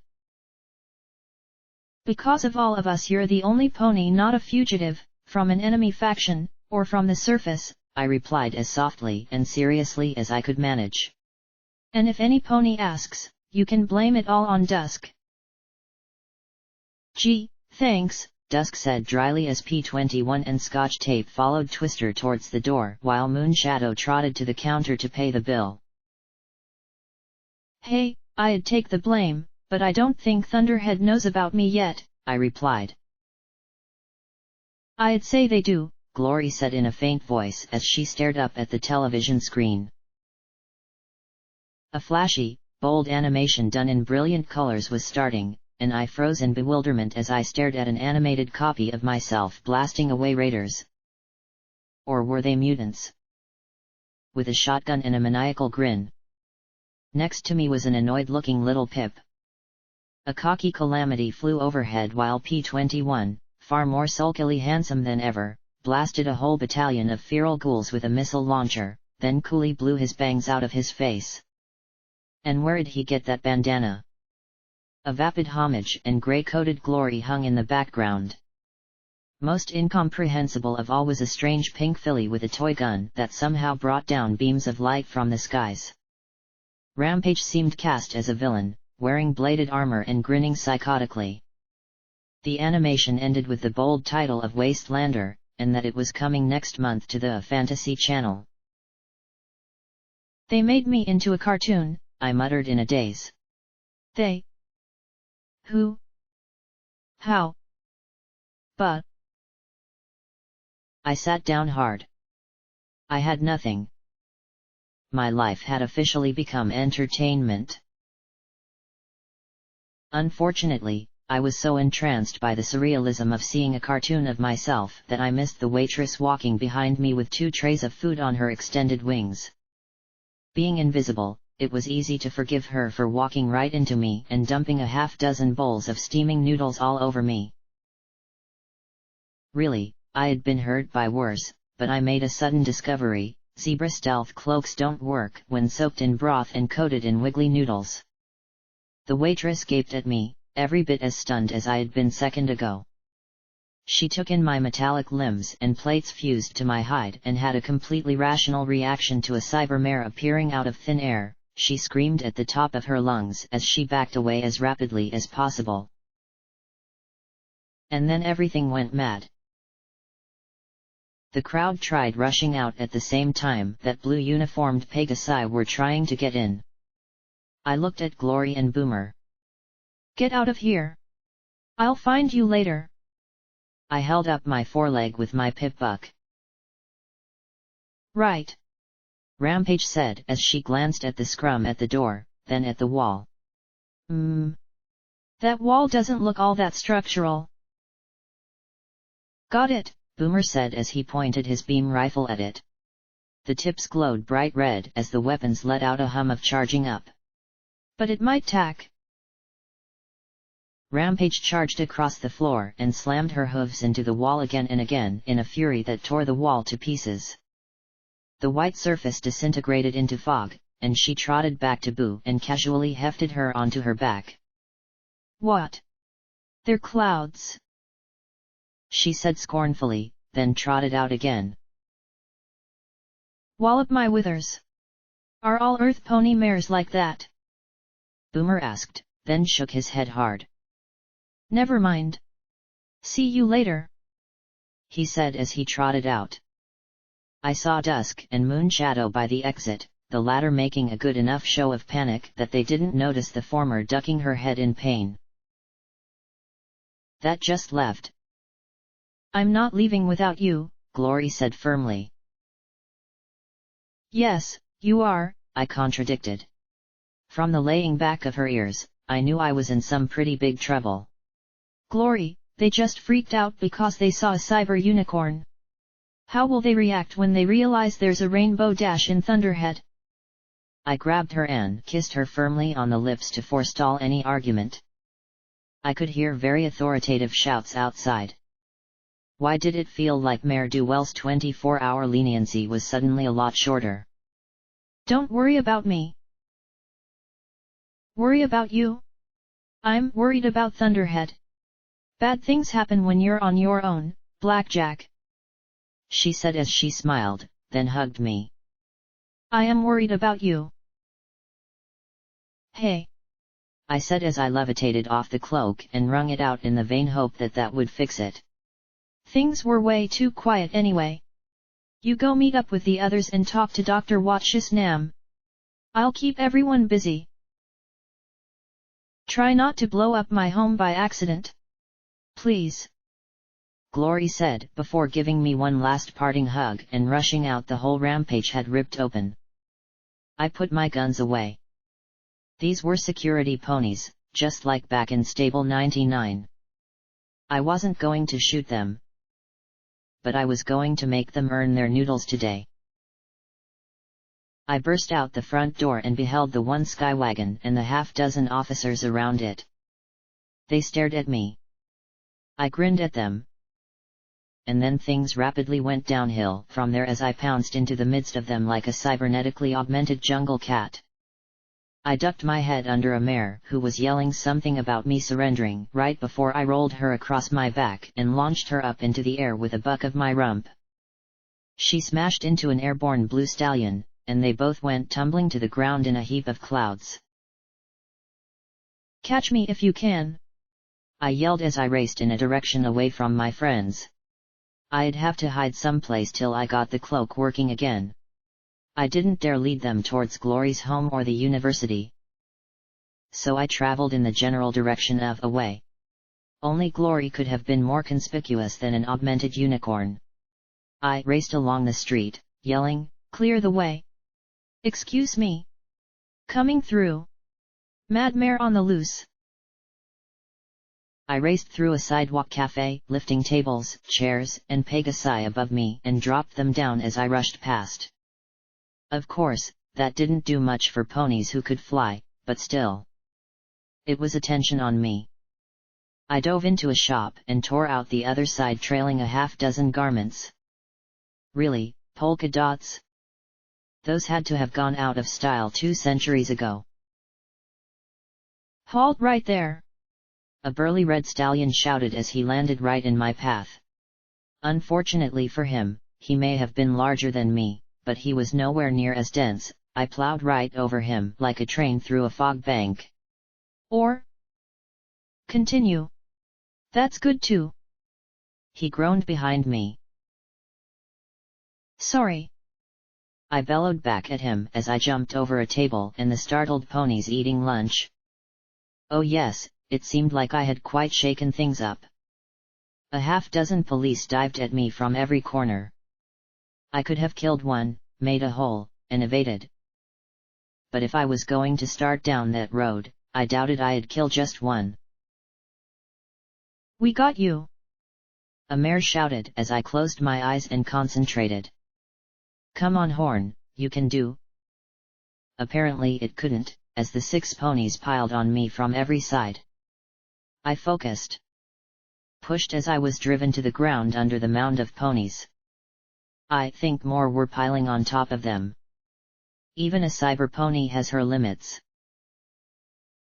Then a flash as I made 50 feet. I staggered back and forth, double vision dancing in my sight. I looked back at the very unthrilled faces of the Enclave security. From the black on my horn, no, I wasn't going to be teleporting again soon. I hoped I had enough resiliency to keep my telekinesis. From the grim expressions on the law enforcement ponies' faces, I was going to need it. Unfortunately, things were getting crowded. There were a lot of civilians along this street. I spotted a skywagon lifting off and rushed to it, leaping into the back. Again, small inconvenience to ponies who could fly, but it was getting me away from where I might accidentally maim some pony.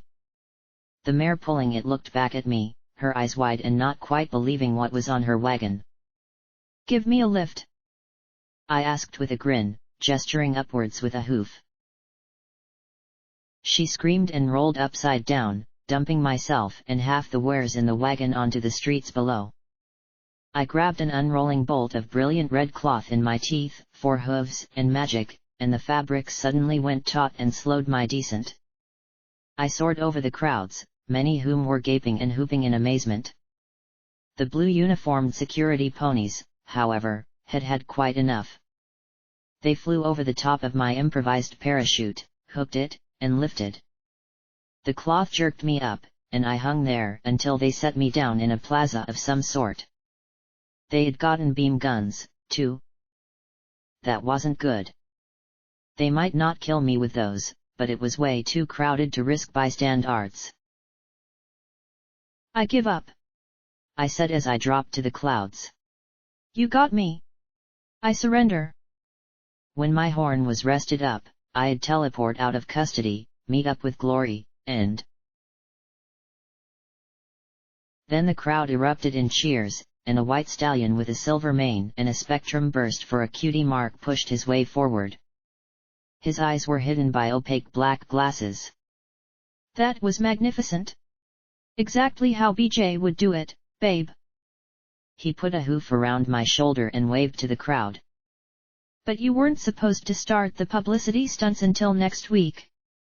I noticed he had a fancy-looking pipbuck on the waving hoof.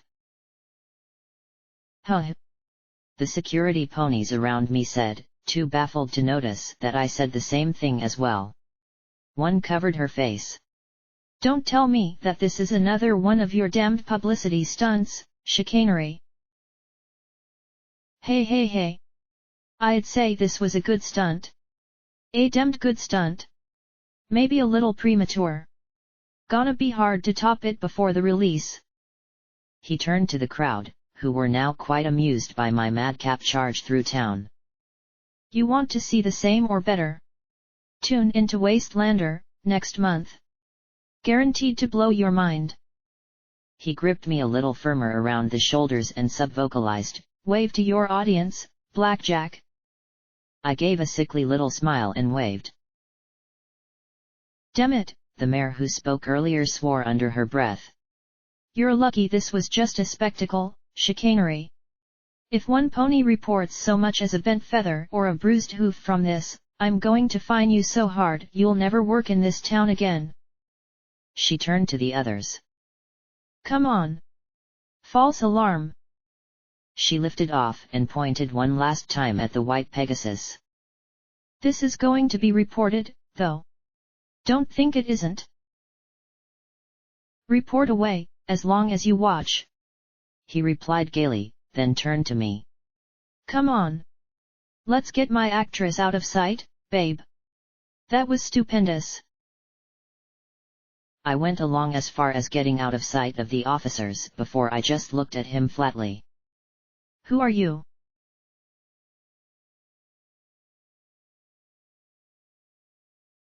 Spectrum Studios had been a movie production house before the war and had seen no reason to stop when the world ended. The office was filled with canisters of film, slides, and dozens of movie posters. Many of the most carefully preserved were from before the war. "Good thing we're in Thunderhead. Navarro would have destroyed them. They don't even like admitting that there is a ground unless it's to remind us that we'll die if we get within sniffing distance," he said as he took off his glasses and trotted over to a sofa, flopping down and grinning at me. "Wow. Blackjack. I mean... wow. I don't know what to say." "You can say how you know things about me," I replied, happy that he had gotten me out of trouble but really wanting answers. "Right. Good question, that." He rose to his hooves. "I've been a huge fan of the ground. I mean... I'd never go there myself. I'd last all of 5 minutes down there. Look at me. Glory's tougher than I am," he said with that dazzling smile. "Would you like something to drink?" Snacks? I got berries. I'd ignore the saliva responding to that statement. I'd like to know how a Pegasus who never goes to the surface knows about me. You called me by my name, not security. And he had mentioned glory. He sighed and then ran his hoof through his elegant mane. Well, I suppose I owe you that much. I mean, I'm planning to release a whole life of the Lightbringer in a year or two. He lifted his hoof and tapped the pip-buck. It's because of these. Come again. I frowned. Pip-bucks are wonders of technology. Storage and processing aside, they're constantly taking in and putting out signals. That's how they work. Say you pick up some junk. Well, the pip-buck might not know what it is, so it asks another terminal. And if that one doesn't know, then it'll ask another and another. And in almost an instant, it'll identify that thing. Then it might average out trading prices to tell you, in general, how much it's worth. Astonishing, he said with an eager grin. Where'd you get yours? I asked, nodding at his navy blue broadcaster. It made his smile waver a little, but a second later the grin returned. Heirloom. But it's not what made me able to follow your adventures, he said as he stood, trotted to a wall, and lifted down a poster to reveal a safe. When he opened it, he pushed the stuff inside to the sides and then pushed a button in the back. The wall behind me gave a click, and he closed the safe and trotted to another poster. And behind that was a hidden panel.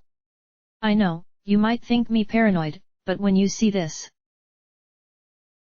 He pushed the panel in and slid it into the wall. Then, carefully cradling it with his wings, he withdrew and presented to me a silver helmet. It had all kinds of light bulbs, talismans, and wires coming off it. This is the Perceptitron. Your own invention? I asked with an awkward smile. It was the most ridiculous-looking gadget I had ever seen. It had a little fan whirling at the temple. Hardly. This was developed by Stable Tech and the Ministry of Awesome for use in the SPP. He turned it so I could see the winged thunderbolt on the front. I think this was a prototype. I found it in a lab in the tower when I was a kid. Took me years to get it to work right. And how does it work? I asked as I pointed a hoof at it. It allows the wearer to spy on the experiences of a pony wearing a pip-buck, he said grandly. Wicked, huh? It? What? I asked, somewhat stunned and a little baffled. And he had been using it to spy on me? Well, there are limits. They have to be in range of the Masseb's towers, and cracking the encryption takes forever. Some pip-bucks have only vision and others give me nasty feedback. I've only been able to do it with a dozen or so ponies. But when DJ Pontoon 3 started talking about all of you heroes down here, I had to see for myself. He was so enthusiastic that I didn't know if I should be impressed or beating him soundly about the head and shoulders. Maybe both. It took me 4 days to access the stable dweller. 3 days for yours. And what have you seen? I asked archly. He caught my tone and coughed awkwardly as he looked down at the helmet. Only bits and pieces. It's only good for 15 or 20 minutes before it starts overheating. But I saw you in Hightower fighting that ghoul. And when you faced those harbingers at the sandpit. And a few other things. Nothing intimate. Intentionally. I have some standards, he said with a slightly nervous smile and got himself out of a thumping. Intentionally? I asked, arching a brow and watching him sweat. Well, I just happened to jump in while the stable dweller was with a pony named Homage. Wow. Just. Wow. He said with a sheepish grin. But nothing I'd ever put in film. Probably. Most likely. I replied dryly as I surveyed the studio. And you used this perceptron thing to look at the wasteland? For the last 2 or 3 years, he nodded and walked to the studio window. For a while, I was completely baffled. Every report the Enclave gave us was either a gross exaggeration or blatant turd rain. But when I realized that they were lies, I couldn't exactly call them on it. If they found my perceptron, then they'd take it and destroy it. And me with it. Then he gestured to the studio. But I could use what I saw to make films about the wasteland. Come again? I asked with a frown. Wouldn't they ban those too? If they were documentaries, sure. Faster than you can say redaction, babe. He grinned even more. But all my films are fiction, and so long as I show lots of horrible raider ponies and brown on the surface, the Enclave doesn't mind. A few might question how I get so accurate, but I'm seen every day up here, so they can't accuse me of breaking quarantine. He wore a smile ear from ear at his own cleverness. But I can show more than just horribleness. I can show struggle. I can show heroism that's not out of a propaganda piece. I can give them a taste of what's down there. He polished his hoof on his chest. Doesn't hurt that my films have made me a lot of money, too. For some reason, I found myself scowling at him. Something about his eagerness and smugness rubbed me the wrong way. A taste? Which? How about my friend getting his face melted off by a ghoul? Or my other friend sacrificing her existence so her kind might have a chance? Or my love's mother almost killing her father right before her eyes? I caught his flinch. Oh, you saw that one, did you? Did you see the aftermath where she tried desperately to save his life, or was that not fun? He held up his hooves. I'm sorry. I didn't mean to make it sound like life down there is fun.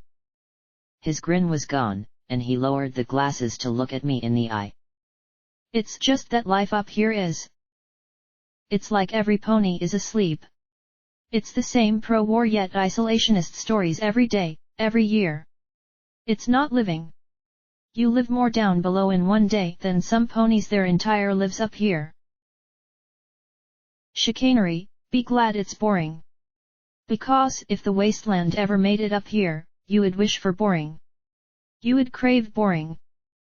I said as I stared at the device, then at him. You know about glory? He gave a wary smile. Oh yeah. The rainbow dash thing? Far out. But too far out, I can't use it. No pony would believe it. Can I use your machine thing to make sure she's okay? I asked with a frown. He licked his lips, frowning in thought. If you got her PBT, we can try, babe. PBT, I realized, was Pip Buck Tag. He put the heavy helmet on top of my head and started attaching wires to a cloud terminal. As he worked, he went on and on about this SPP, a massive weather control device. I'd heard snippets before, but to hear about a system that let one pony control all the weather across the wasteland was a bit overwhelming. Chicanery talked eagerly and enthusiastically about it, seeing it from the perspective of a young stallion in love with stories. Me? I had seen what secret super projects could do. I added dealing with the SPP somewhere on my list of things to do before the world ended. Why would Rainbow Dash want it, though? Well, Stapletech had the machinery to put a pony's mind in a machine. Wicked cool, huh babe? I thought of Horse's knockoff and merely grunted. Well, RD wasn't interested in that. So she got some stasis thingy and made an interface for the SPP. She was supposed to be able to see all across the country and control the weather though it. This works the same way, but it accesses the sensory info going in and out of a Pip Buck. He knew me, so I assumed it worked. I just want to check on her, I said as sent the tag info to the terminal. Sure babe. Hold on. It's going to be a crazy ride. There were a few beeps, and the world swirled away.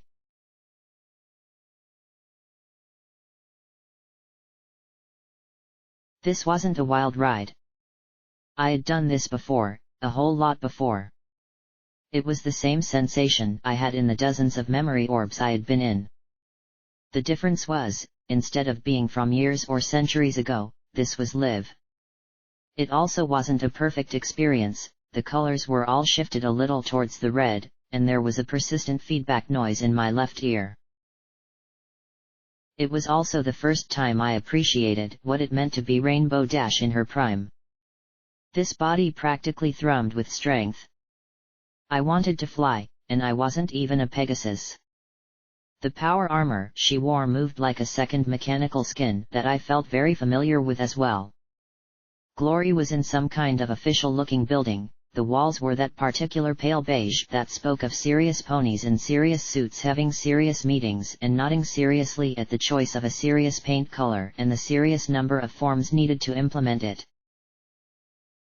I'm telling you, that alert shouldn't have been called off. Blackjack running like mad should have brought in a wing of intelligence ponies at least. Dusk said irritably as she limped along.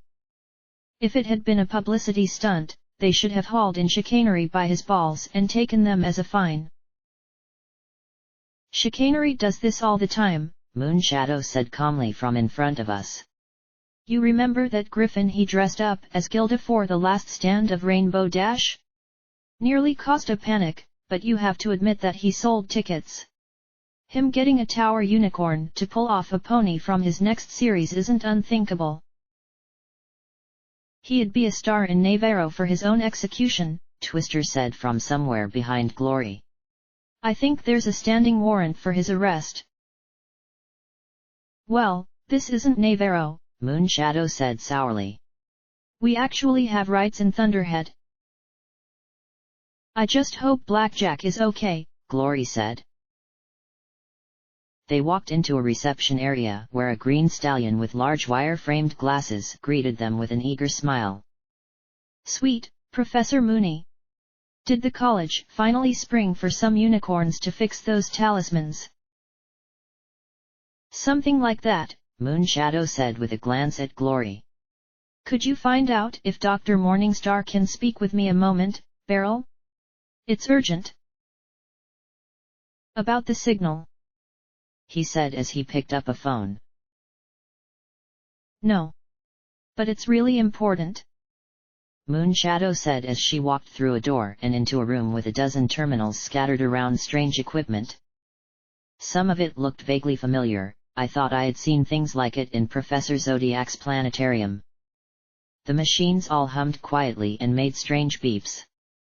Two stallions on the far side of the room waved at their entry, but returned to their work.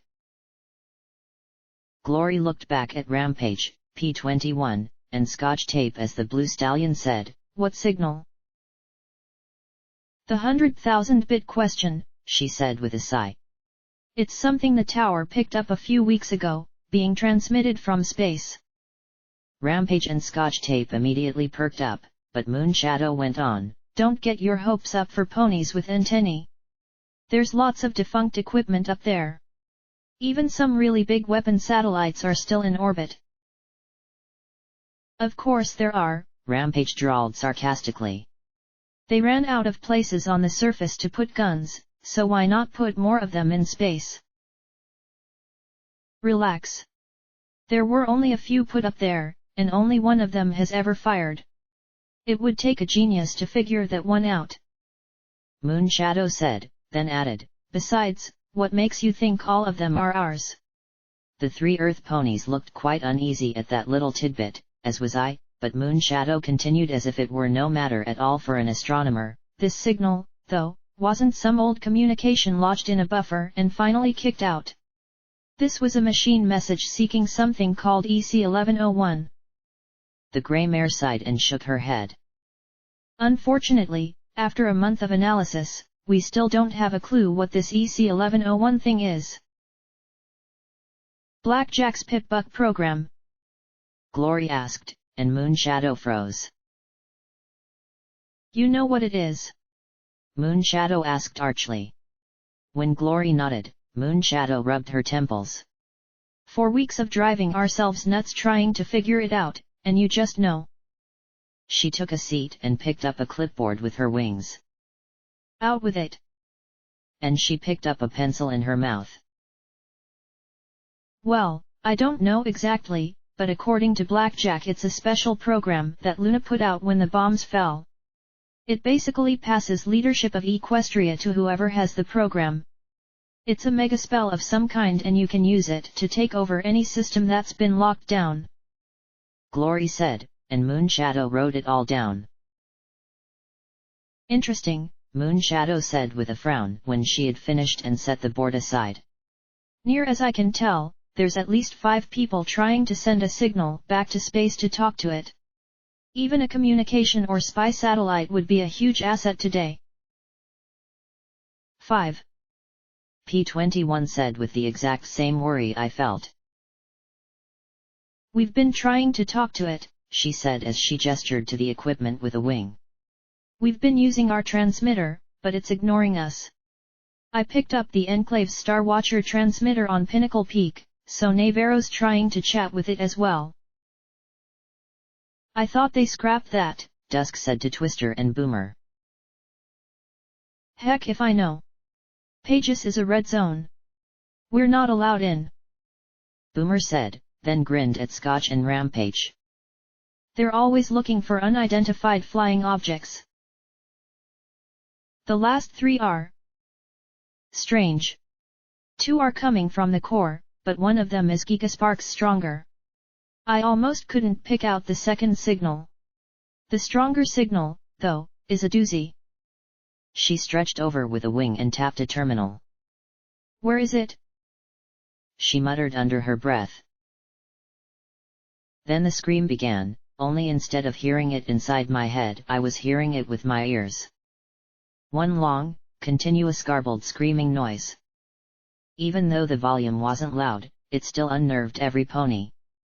Moonshadow grinned. Pretty creepy, huh? It's machine speak. I can't even pick through 1/100th of the junk to find out what it's actually saying. Moonshadow killed it, but I could remember it. I'd heard it before. I heard it all the time down in the tunnels. The scream of enervation. That it was a signal too was even more unnerving. It was like speech that melted flesh. What about the last one? Scotch Tape asked. That's only 4. Last one.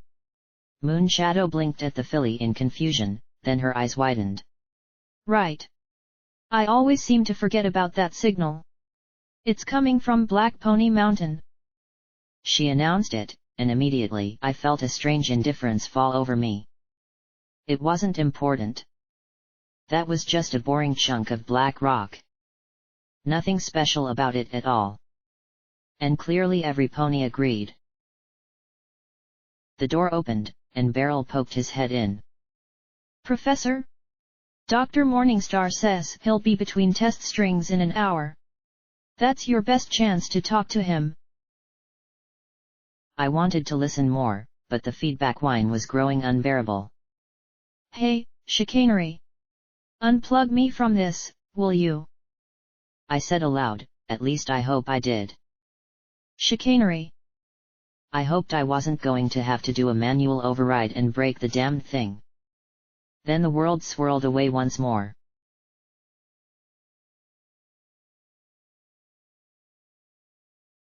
I let out a sigh of relief as I returned to my own body. Thanks. That was interesting. I pushed the helmet off my head and turned to the terminal. Oh, it's just starting to get interesting, a stallion said, a stallion who shouldn't be here. He smiled his kind, polite smile. The same smile he had worn when he had ordered Glory's cutie mark burned off. Light hooves. I saved Glory's life, Light hooves said in a rush moments before I slipped into Sats. It had the effect of tossing a wrench into delicate, whirring machinery. I hissed like ruptured steam pipe as I looked at him, he wore some fancy new white power armor. Something about it seemed familiar. I couldn't see any weapons, and he wasn't wearing a helmet. 4 magical bullets to the head and my job here would be made so much simpler. All I had to do was kill an unarmed pony. I tried to dig deep down, find my inner rampage, and take his head off. 10 seconds later, he still had his head. The armored stallion relaxed noticeably. Glad you still honor a debt. Ledger. Chicanery said from the door. Oh. You're here. I thought I heard your voice. The white Pegasus looked from Lighthooves to myself and arched a brow. You two know each other. Indeed we do, Canary, Lighthooves said as he trotted over to a cupboard and opened it with a metal-covered wing, fished around with 2 pinions, and extracted a bottle. Here. I think Blackjack will be needing this. I think her headache is only just beginning. You know him? I demanded of Chicanery. Do you know what kind of a monster he is? That took some of the amusement off the director's lips. Well, I didn't have much choice in the matter. He's my brother. Chicanery said with an amused smile, then turned to Lighthooves. Nice armor. What brings you from the tower, Ledger? Wait. I snapped, interrupting him. Brother? Ledger. It's short for legerdemain. A fancy griffin term for sleight of hand or claw, as the case may be. He chuckled and opened the bottle for me before setting on the desk beside the Perceptitron. You don't think I took my code name for the illumination of my feet, did you? Brothers? I asked, frowning from one to the other and really wishing Glory was here. I didn't think ponies who didn't exist had family. Lighthooves laughed. Oh, please. Any good intelligence agency has operatives off the books. The good ones don't get caught and the bad ones never had anything to do with the intelligence agency in the first place. He smirked at me. For the most part, I've never had to deal with witnesses. Your group is the only exception I've made. He turned to Chicanery. I came because of a bizarre report I heard that you were using a unicorn look-alike for security. When I heard it, I simply had to check for myself. When I saw her tearing through the market, I knew she was the real deal, Chicanery said with a grin. I was right. Indeed you were, Lighthooves replied with a calm smile. And I think that Blackjack might be just the thing I need for the coming conflict with Navarro. Wait. I waved my hooves at him. Stop right there. You think I'm going to work for you? Why not? Lighthooves replied, having the gall to appear surprised at my rejection. Because you're the bad guy. I shouted, exasperated that I couldn't just kill him. You made Gloria Dashite, almost got her sister to kill her, and you've got all the parts you need for a biological attack that could kill thousands. I apologize. When we first met, I honestly didn't expect you or your friends to be as effective as you were. My actions with Glory were to stymie the volunteer corps. That failed. When you destroyed the Celestia, well, your potential increased exponentially. He leaned towards me. I saw you at Yellow River. I know what you're capable of. I growled at him. You were the one that flew away. He nodded once. I turned to Chicanery. Do you know what he's done? Babe, I don't want to know and he doesn't tell me, Chicanery said with a firm shake of his head. Ledger has always done what needed to be done. I don't know what his history with you is, but I know it's for a good cause. But the white stallion looked worried as he looked at his brother, as if searching for confirmation. All I've done is to try to prevent an attack on our home, he said calmly. My methods you might not agree with, but I think that you should agree with my aims. Thunderhead must take over leadership of the Enclave. The Enclave is coming to break your wings and shove those missiles up your ass. I saw what they're bringing against you. I warned. They'll fail. The Zebra missiles are more than capable of evading their patchy, ill-maintained tracking systems. One demonstration should make that abundantly clear. Lighthooves said confidently. The missiles will be a deterrent, not a weapon. They'll make the Enclave back off, and time will make certain that they fail. Thunderhead will make new weapons with the resources of the Hoof, and as their raptors fall to pieces, we'll take our place leading both the Grand Pegasus Enclave and the surface. And if they do attack anyway? I asked sharply. Shadow Bolt Tower has defensive weapons, Lighthooves replied, but his smug smile vanished. But you're not certain they can deal with what's coming, are you? I asked, then looked at Chicanery. When the Enclave and Thunderhead had your first conflict, how many raptors did they send?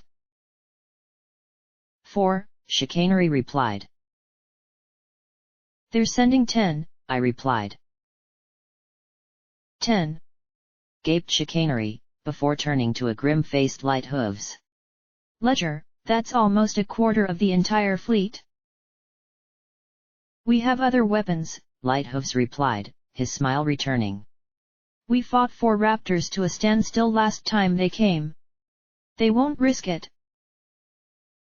Have you met Captains Afterburner and Hoarfrost? I asked. Trust me, they'll risk it. It won't matter how shiny and new your power armor is. They want to risk it. Harbinger was going to attack you anyway despite your weapon. Chicanery took off his glasses, his red eyes pleading with his brother. Ledger. Quiet, Lighthooves replied as he turned away. The situation is being managed. By who? I asked as I trotted back in front of him. He glared at me, and I pressed the question. Who's calling the shots here? Is it you? Some pony above you? I asked with a frown. This all feels off. The whole plan feels like it either wasn't thought through, or some pony is mucking with things. This bioweapon deterrent isn't the real deal, is it? You don't know what's going on, Blackjack, he muttered, turning away again. Story of my life, I said, levitating him up and turning him around to face me again. So why don't you tell me? Why don't you tell me too, Ledger? It'll make for a great story. Chicanery said with concern. We grew up in the tower. It was our home. So if there's something going on there, I want to know too. Blackjack, if I tell you, will you promise? On your life. On Glory's life. To help us in the fight with Navarro? He asked.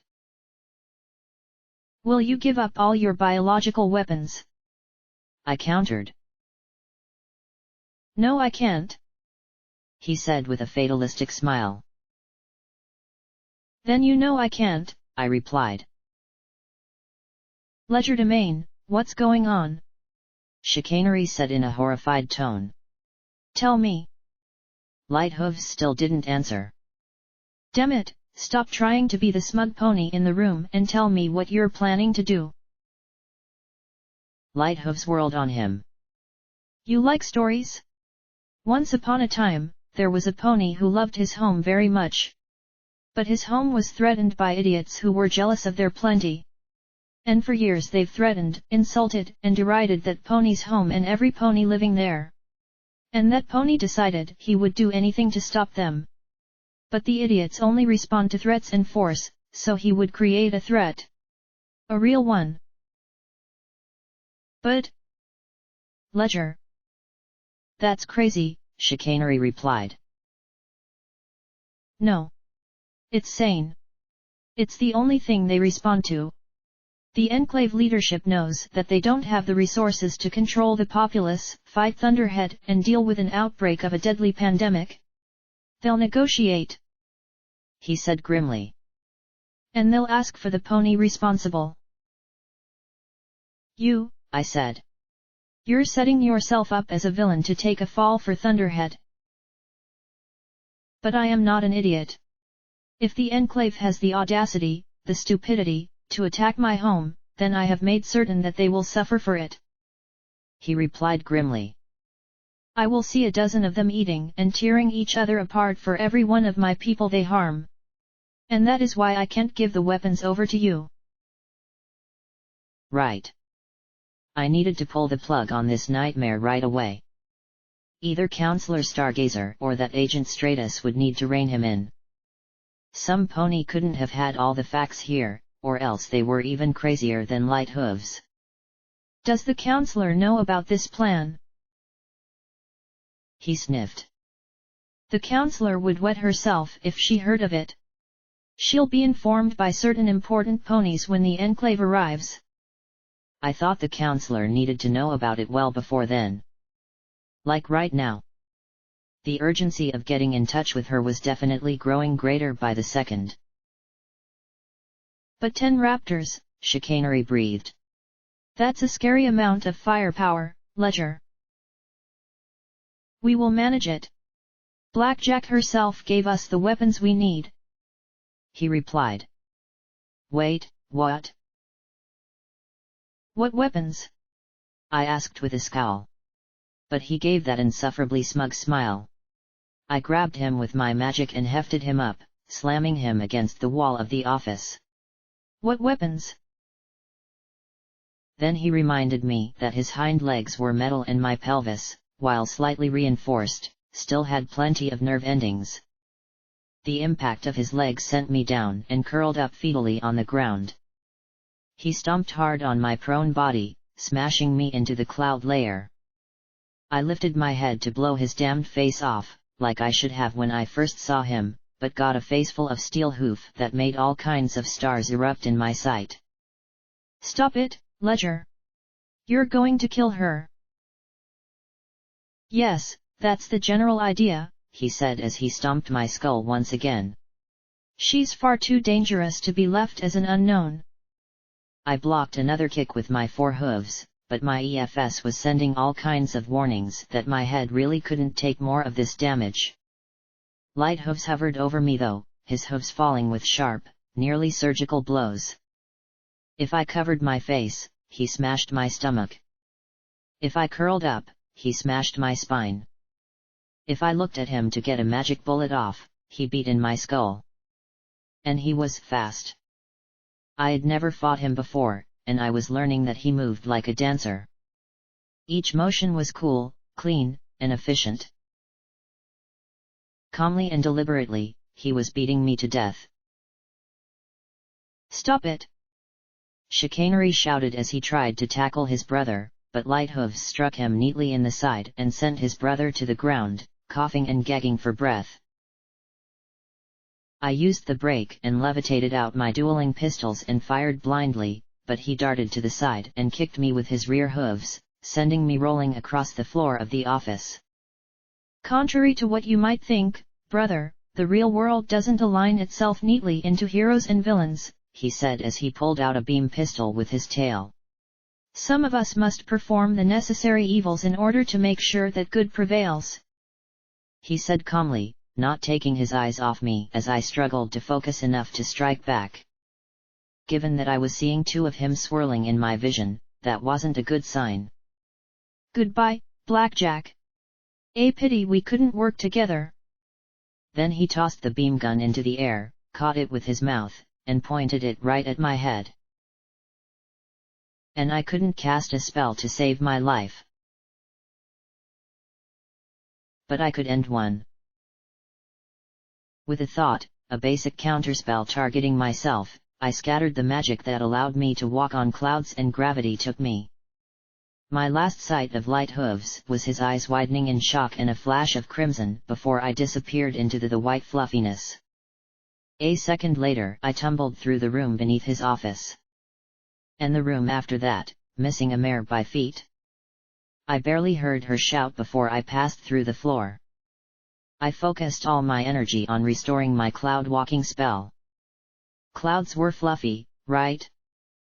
And the magic wouldn't magically trap me between floors like Minnie stuck in a wall. Right? A tiny purple unicorn and blue Pegasus in my head looked at each other and simply shrugged.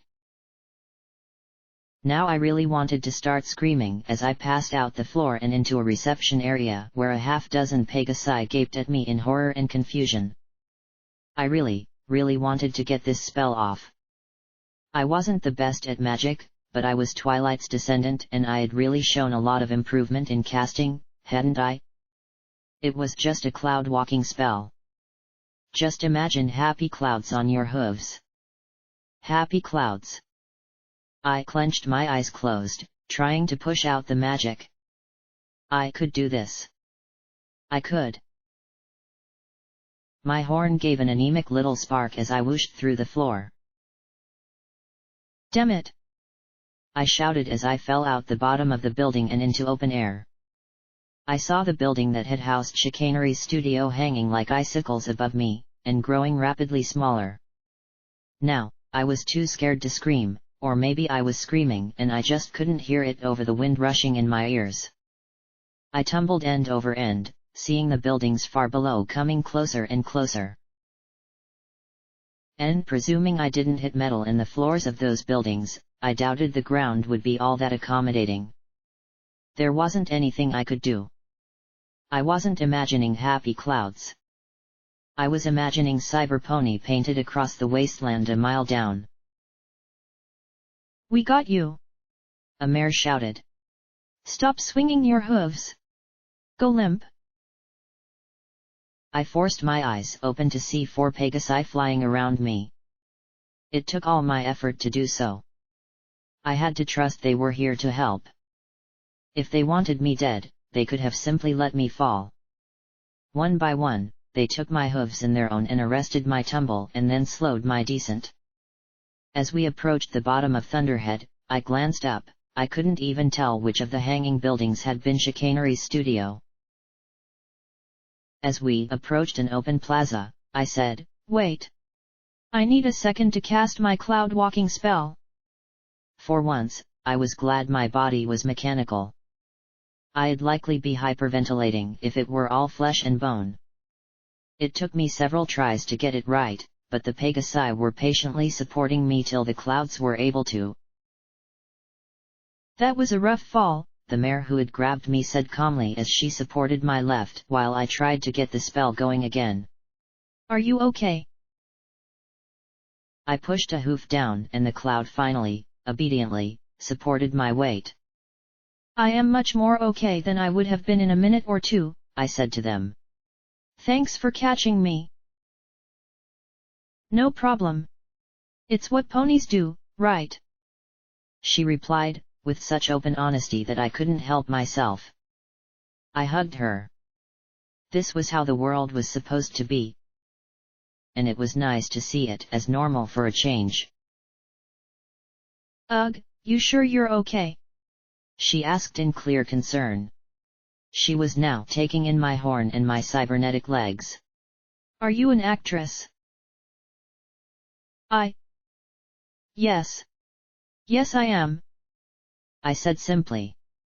The truth was simply too far off to believe. "Oh," she looked at my legs. "That's an amazing costume. Those legs look like they're really made out of metal." I gave a sheepish laugh. "Yeah. Really amazing costume. Took me forever to get into it, and sometimes I feel like I'll never get it off again. But I need to get to the university. Can you take me there?" Plus, I really didn't want Lighthooves to follow me down and continue the fight. Not even the legate had hit me so precisely or quickly. She looked at the other 3 and then back to me. "You're sure you don't want to go to the hospital?" "I'm sure. The sooner we get to the university, the better," I said as I glanced up, feeling like any second a white armored pony could swoop down and finish me. What was the weapon he had mentioned? Had he found folly? That might be good for one raptor. Or was it something else? Ugh, head trauma did not help with the thinkiness. I still had my sword, the cloak, vigilance, and an assault carbine in my saddlebags, but I didn't know where duty and sacrifice had fallen to. Were they still up in Chicanery's office, resting on a floor or rooftop somewhere, or lying far below on the wasteland? I also had penance packed up in its case in my magical saddlebags. I'm sure Lancer would have had it out and sent a bullet straight through Light Hooves, but that wasn't my style. Next time I saw Light Hooves, though, I was definitely going to shoot first. Maybe a little maiming would slow him down? Ugh. I needed to discover a middle ground fighting style between good-natured punching bag and Reaper Psycho.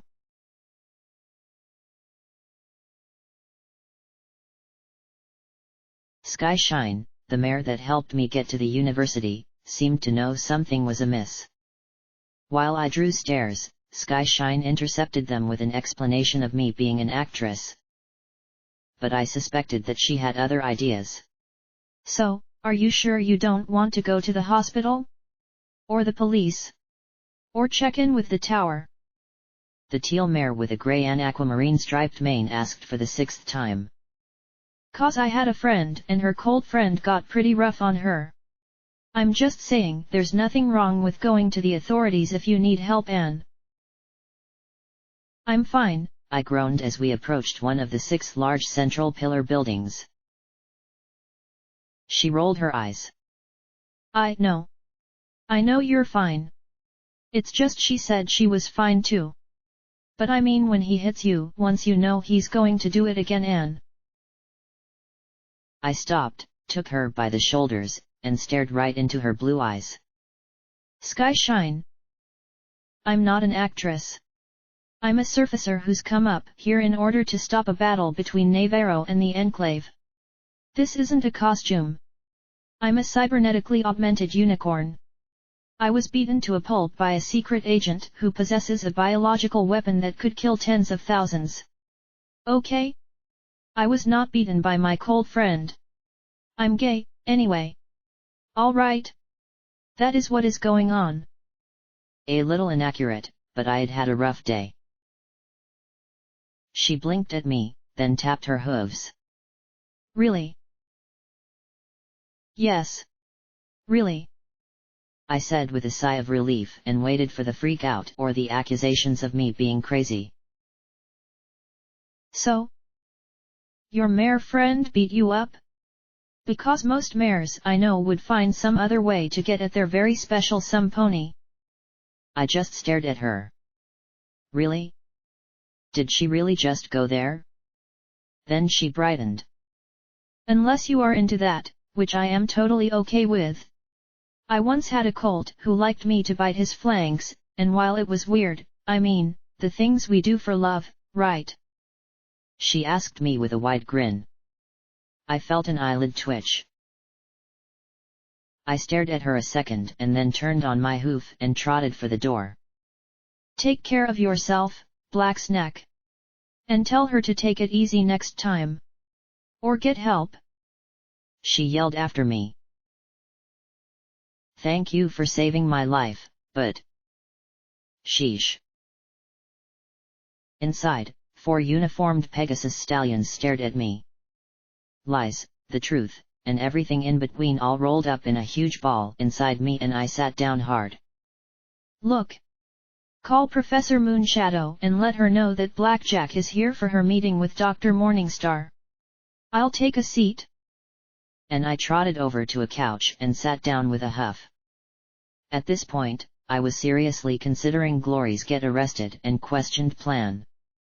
It seemed better than my plan that wasn't my plan. The 4 watched me and made a call, talking in low voices.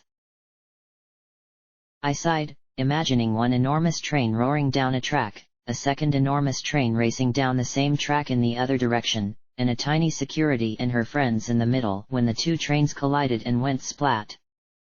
All I could hope was that the counselor could throw a switch and prevent the 2 from ramming into each other at full speed. And perhaps most annoying of all was how each train wanted me to be on its side. Blackjack, Moonshadow said from down the hall.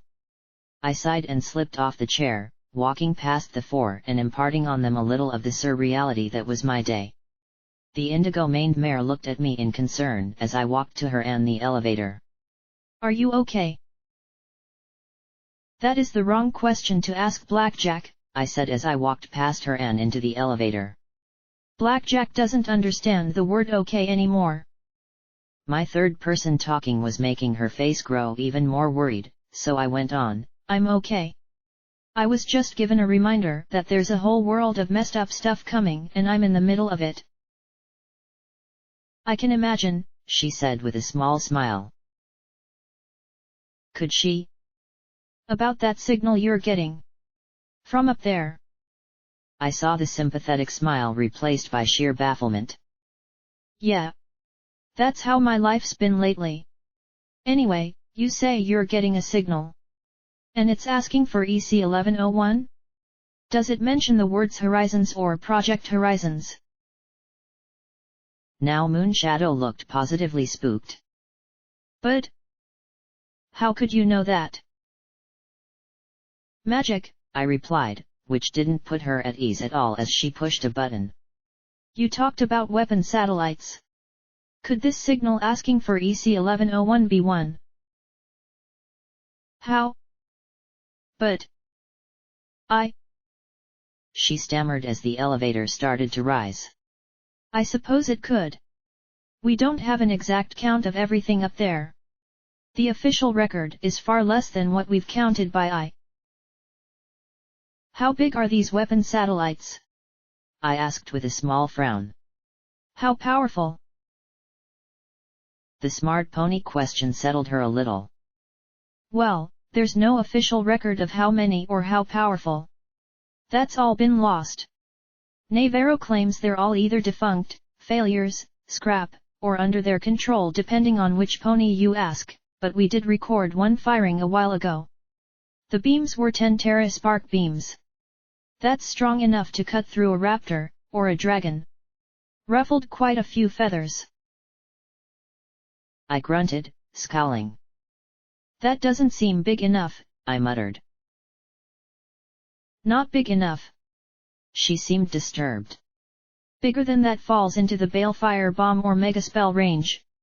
I suppose there could be something like that in orbit, but I'd like to think we'd spot something big enough to do that.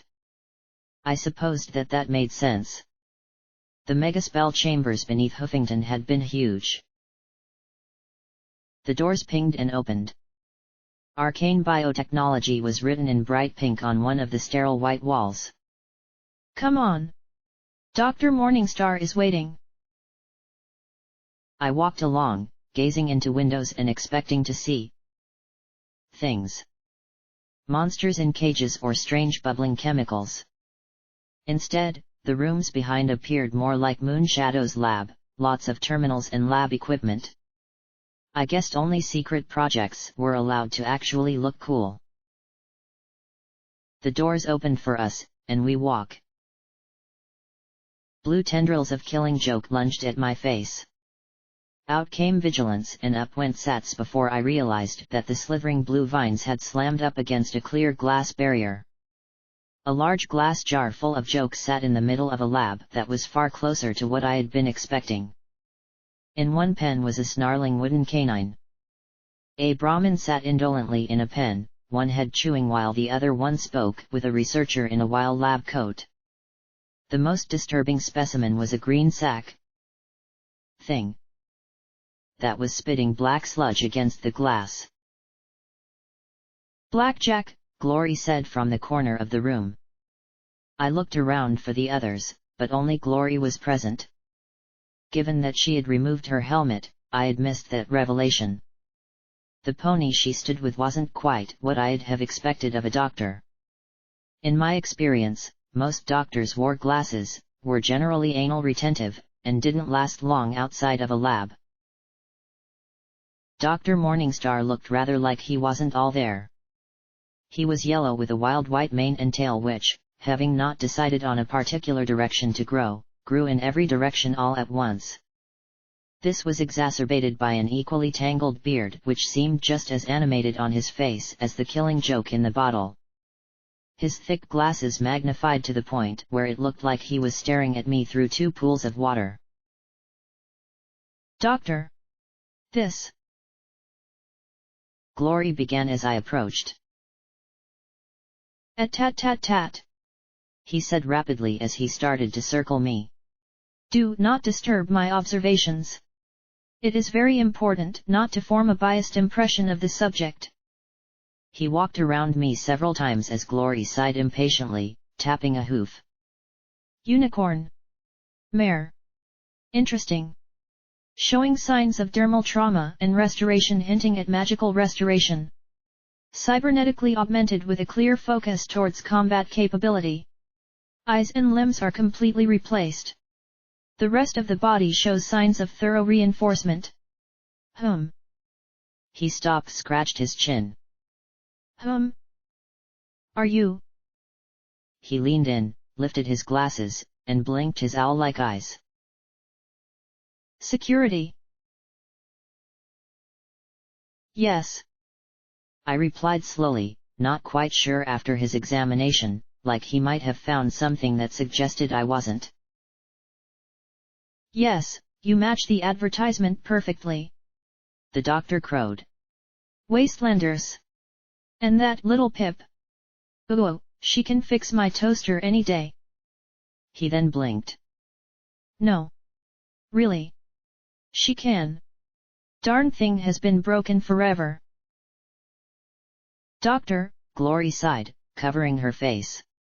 That's not why weary. You must forgive Morning Glory. Always in a rush. He said as he trotted towards the jar holding the killing joke. And look what it's done. Turned her into Rainbow Dash. Tisk tisk tisk. If she would have stayed in the lab, she never would have turned into Rainbow Dash. Likely exposure to the killing joke would have given her an egg for a head. Yes? Egghead. He laughed at his own joke and shook his head. But she is always hurrying. Hurrying to change the world. Hurrying to get results. Science must be patient. With my augmented hearing, I heard Glory grumble, I'll patient you upside your head, you patronizing old fuddy-duddy. I saw you observing several of the specimens we've collected from the surface. Fascinating samples. Truly fascinating. The potential of this arcane plant in particular is amazing. He trotted over to a table and with a wing lifted a vial filled with rainbow liquid. For instance, the fluids we've extracted could be used in a variety of treatments, and perhaps even aid in the manufacturing of arcane goods. I had seen it before. It was flux, the sort of thing that turned a pony's bones to jelly. Unless it can turn me back to normal, you should toss it out the nearest window. Over the ocean. Glory growled, then frowned. Actually, you should probably burn it. Who knows where that stuff can thrive? Glory. You sound like Navarro. He tisked again. How can we use it? Destroy it if we can't. Phooey. Do you know what we might do with this? Turn you into a thunderhead rumblers cheerfully. Glory suggested. Oh, that would be fascinating. The doctor said immediately, grinning in his brushy beard, making Glory groan once more. But no. We could use it to replicate spells normally cast by unicorns. Perhaps even spell effects by other creatures. This substance is infinitely flexible. And he eyed Glory a moment before adding smugly, and our dealing with it has led us to explore ways of ending its effects. You mean a cure? Glory asked, clearly stunned. Indeed. He trotted through a door and into a second lab room. This had fewer specimens and more lab equipment. There were also quite a few books on tables and stands. Many appeared quite old. When we encountered that particular plant, I recalled a book I had studied when I was a disobedient, angry graduate student chafing under my superior's brilliance. He grinned at Glory once more, and she growled at him again. He looked at the shelves and selected a green book. Here. Supernaturals. Is it a magic book? I asked eagerly. Unicorns. You think everything is associated with magic? He snorted scornfully. I began to understand Glory's annoyance. He flipped open the book. No. Natural remedies and cure-alls that are simply super natural. Not magic. And there is a plant in here with strange metamorphic properties that I believe may be related to the killing joke called poison joke. Perhaps exposure to radiation triggered a mutation. Perhaps zebra shamans intentionally changed the plant. Who can say? Then he looked at Glory and grinned. But Glory sighed and said as if by rote, but if the cure worked on the weaker version, then it may work on the stronger version. He patted her on the head. Good grad student. I stepped between them before Glory could snap his hoof off. After all, she needed that cure. And you have all the things for this cure. I do, he said, then nodded primly, walked over to a counter, and lifted a beaker with his wings. I was wishing to try this out. I was going to use a researcher who was exposed to the killing joke and became sexually irresistible, but he has told me that so long as he is not mobbed, he is not opposed to the effects. Glory frowned and then gasped. Wait.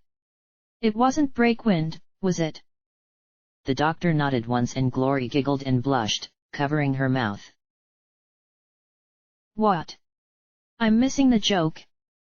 I asked as I looked at her. He was, shall we say, overweight and homely. Moonshadow said calmly. He also used to say a phrase when things went wrong. Which they often did. What was it, again? What? Fuck me. I suggested. Moonshadow rolled her eyes and Glory fought her laughter. Okay. I could see Killing Joke pulling that one.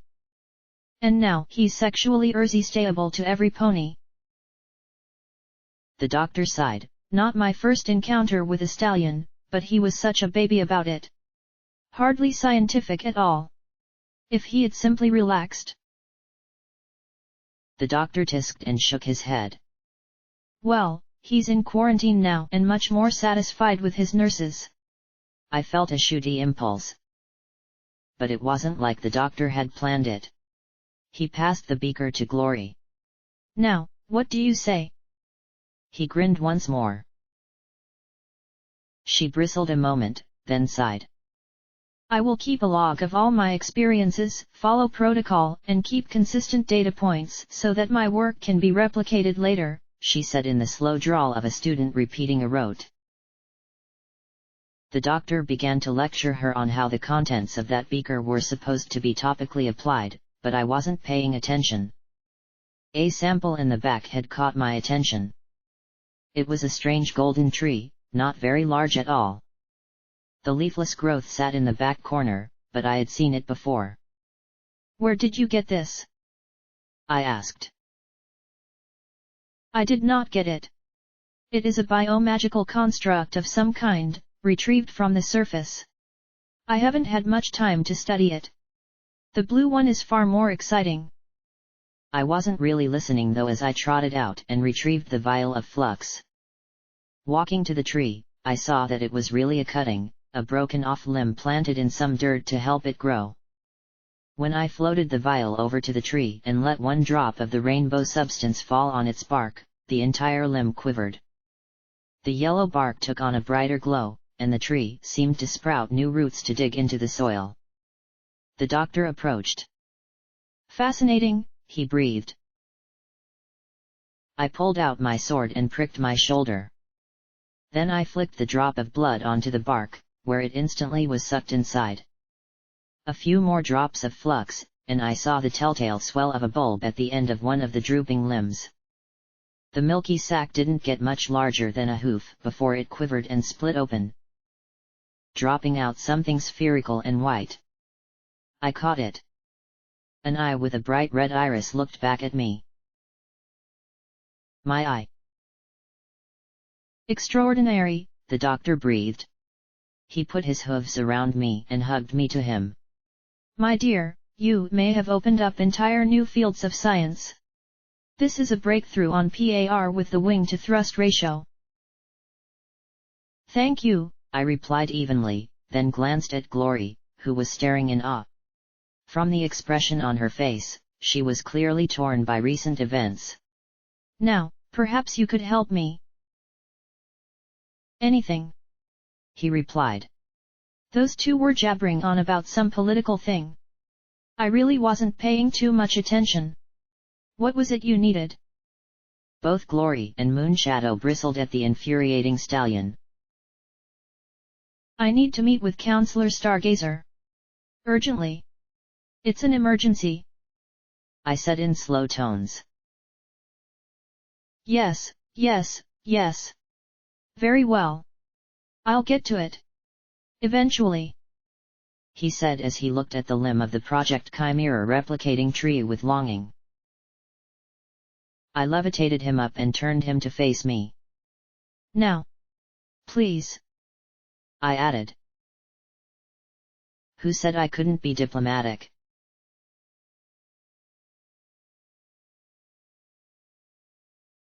The doctor had put in the message and I hadn't let him go until he had gotten a reply confirming she'd meet with me as soon as possible at Glory's.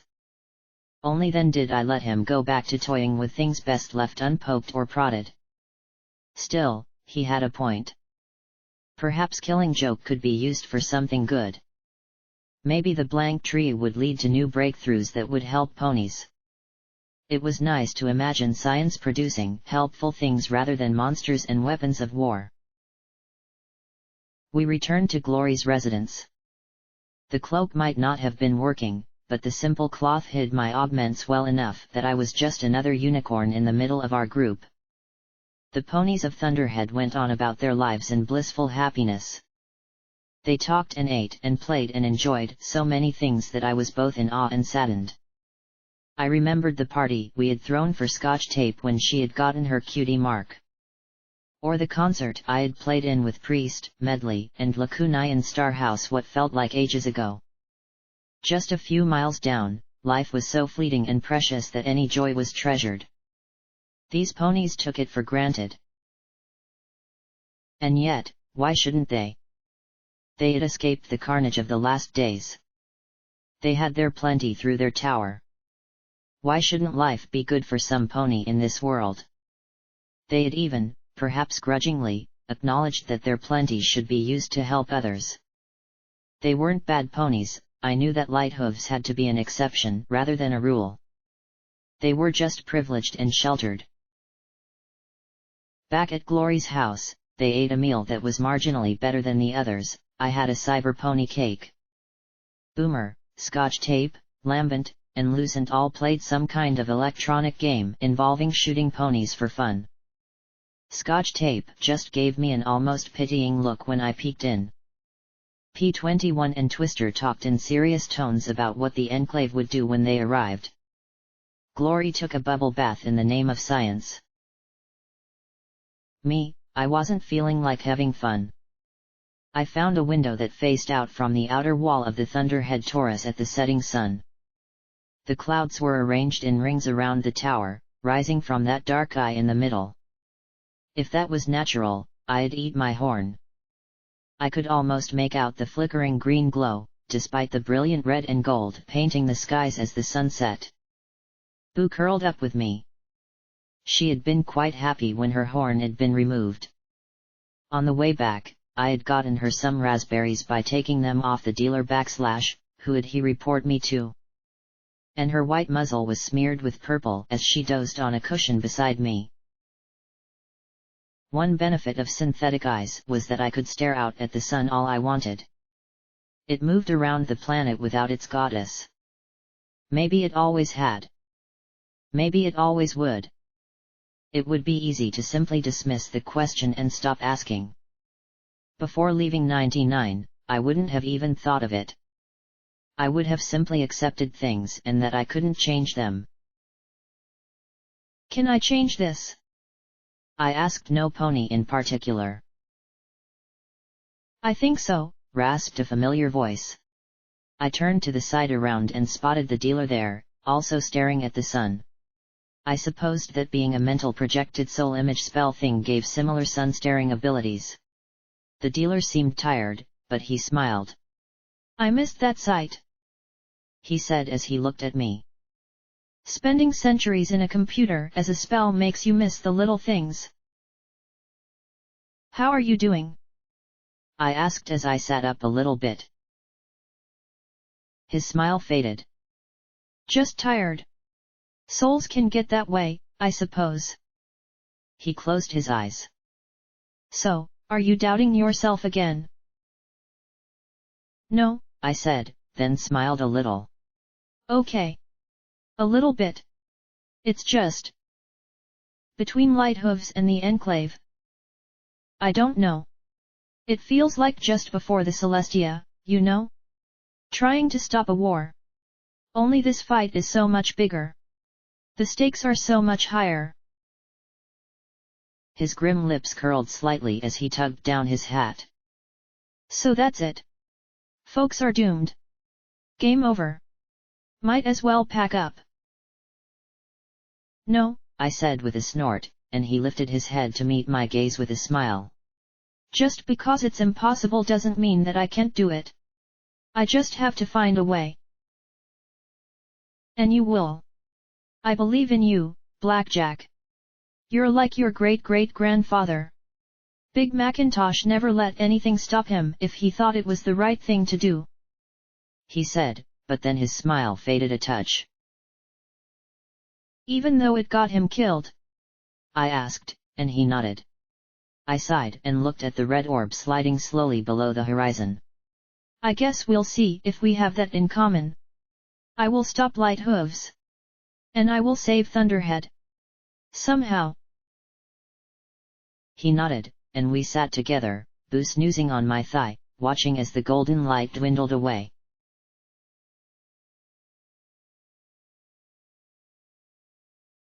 Honestly, Blackjack, you take forever, Boo said as she trotted beside me. I answered with assorted slobbering noises as I masticated a wad of assorted greenery I had snatched out of the kitchen. And you eat like a pig, she added. Finishing chewing, I replied in the most sublime way I could, swallowing and belching loudly. She flinched back and waved a hoof in front of her face.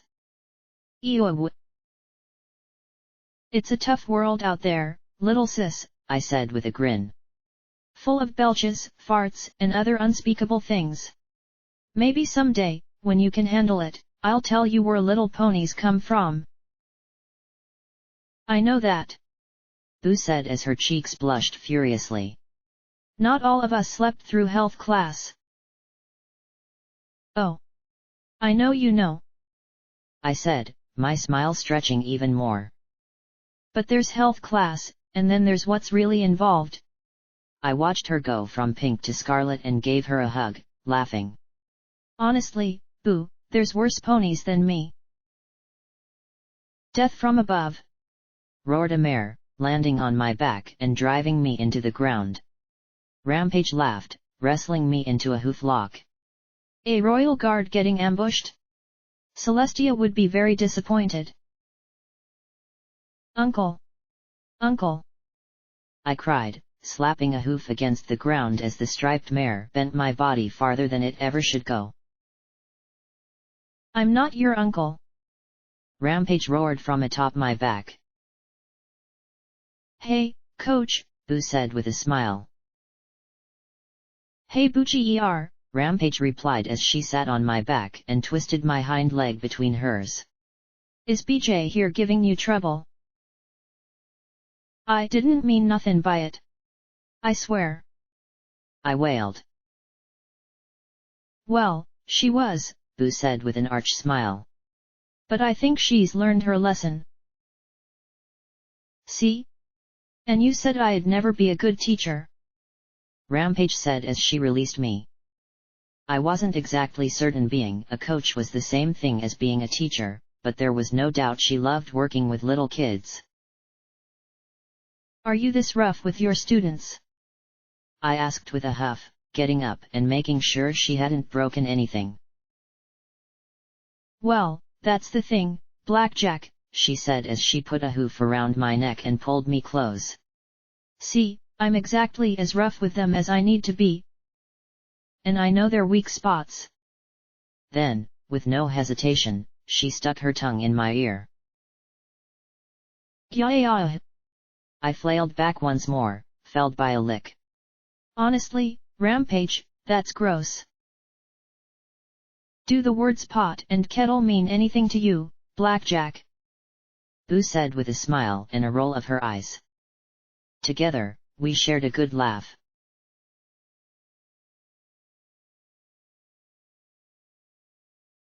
A movement on the bed woke me. Not a glory movement, she always slept like a rock. She had given herself the bath treatment and had checked herself like clockwork for the change to end. Personally, I didn't think that something called killing joke would be reversed by a bubble bath, but I had been wrong before. The floor was silent, not even creaking tonight. I felt the movement on the bottom of the bed and saw Boo's pale, almost luminous eyes looking back at me. Her ears folded back as she trembled. Boo scared. I pulled Vigilance from its holster and my sword from its sheath, then reached over and shook Glory. Hey! I think something's wrong. She didn't wake. I could see her breathing, but unless this was a side effect not mentioned in the book, this was bad. I rose to my feet and carefully walked to the next cabin. P-21 and Scotch tape slept soundly. Too soundly. They didn't wake when I knocked or when I shook them. I went to the next room. Rampage? Rampage! The striped mare gave an extra loud snore, muttered, and then rolled over. I glanced at the scared Boo and carefully walked from the ship into the manor. The beautiful mosaics were cold and washed out, the colors seeming to bleed together in an incoherent mass. I knocked on Twister's door, then Boomer's. In a chair was one of the servants. All asleep.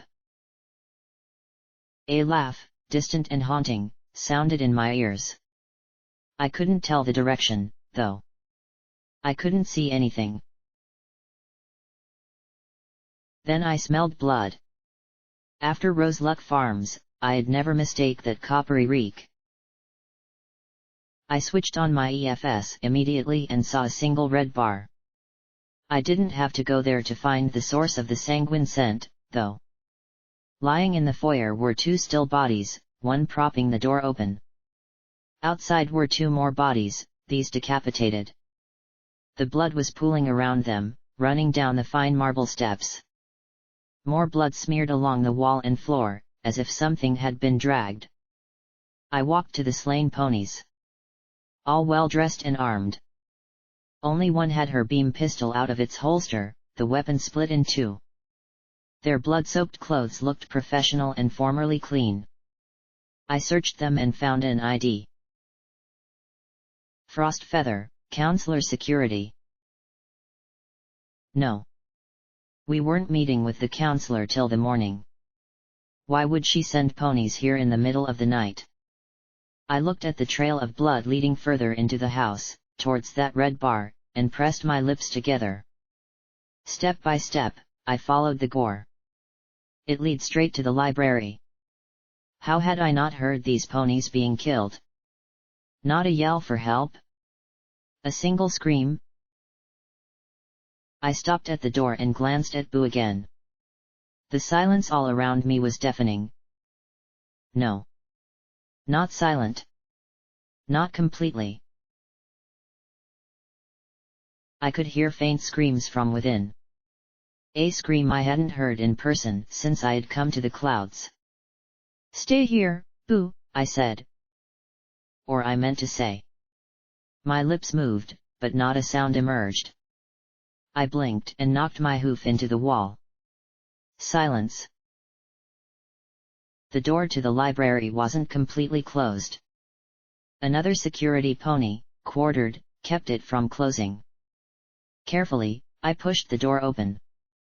Instantly, a pony-sized mass came hurling straight at me. I raised the sword and my hooves to deflect it, but the throw did little but splatter me. Gross, but I had had worse. I raised my gaze up in the direction the heaved body had come from. There, on the desk, sitting oddly upright, was a Pegasus washed in slaughter. The scream in my head matched the green glow coming from her eyes as she stared with a mad grin on her face. "Welcome to my house, Blackjack," Dawn said calmly. "Can I get you a drink?" Cradled in her lap was the severed head of the mare that I had hoped against hope would be able to stop this train wreck. Blood-soaked but still recognizable as the mare Lacunai and I had seen in that meeting. Counselor Stargazer. The wasteland had come to Thunderhead. Footnote: maximum level reached.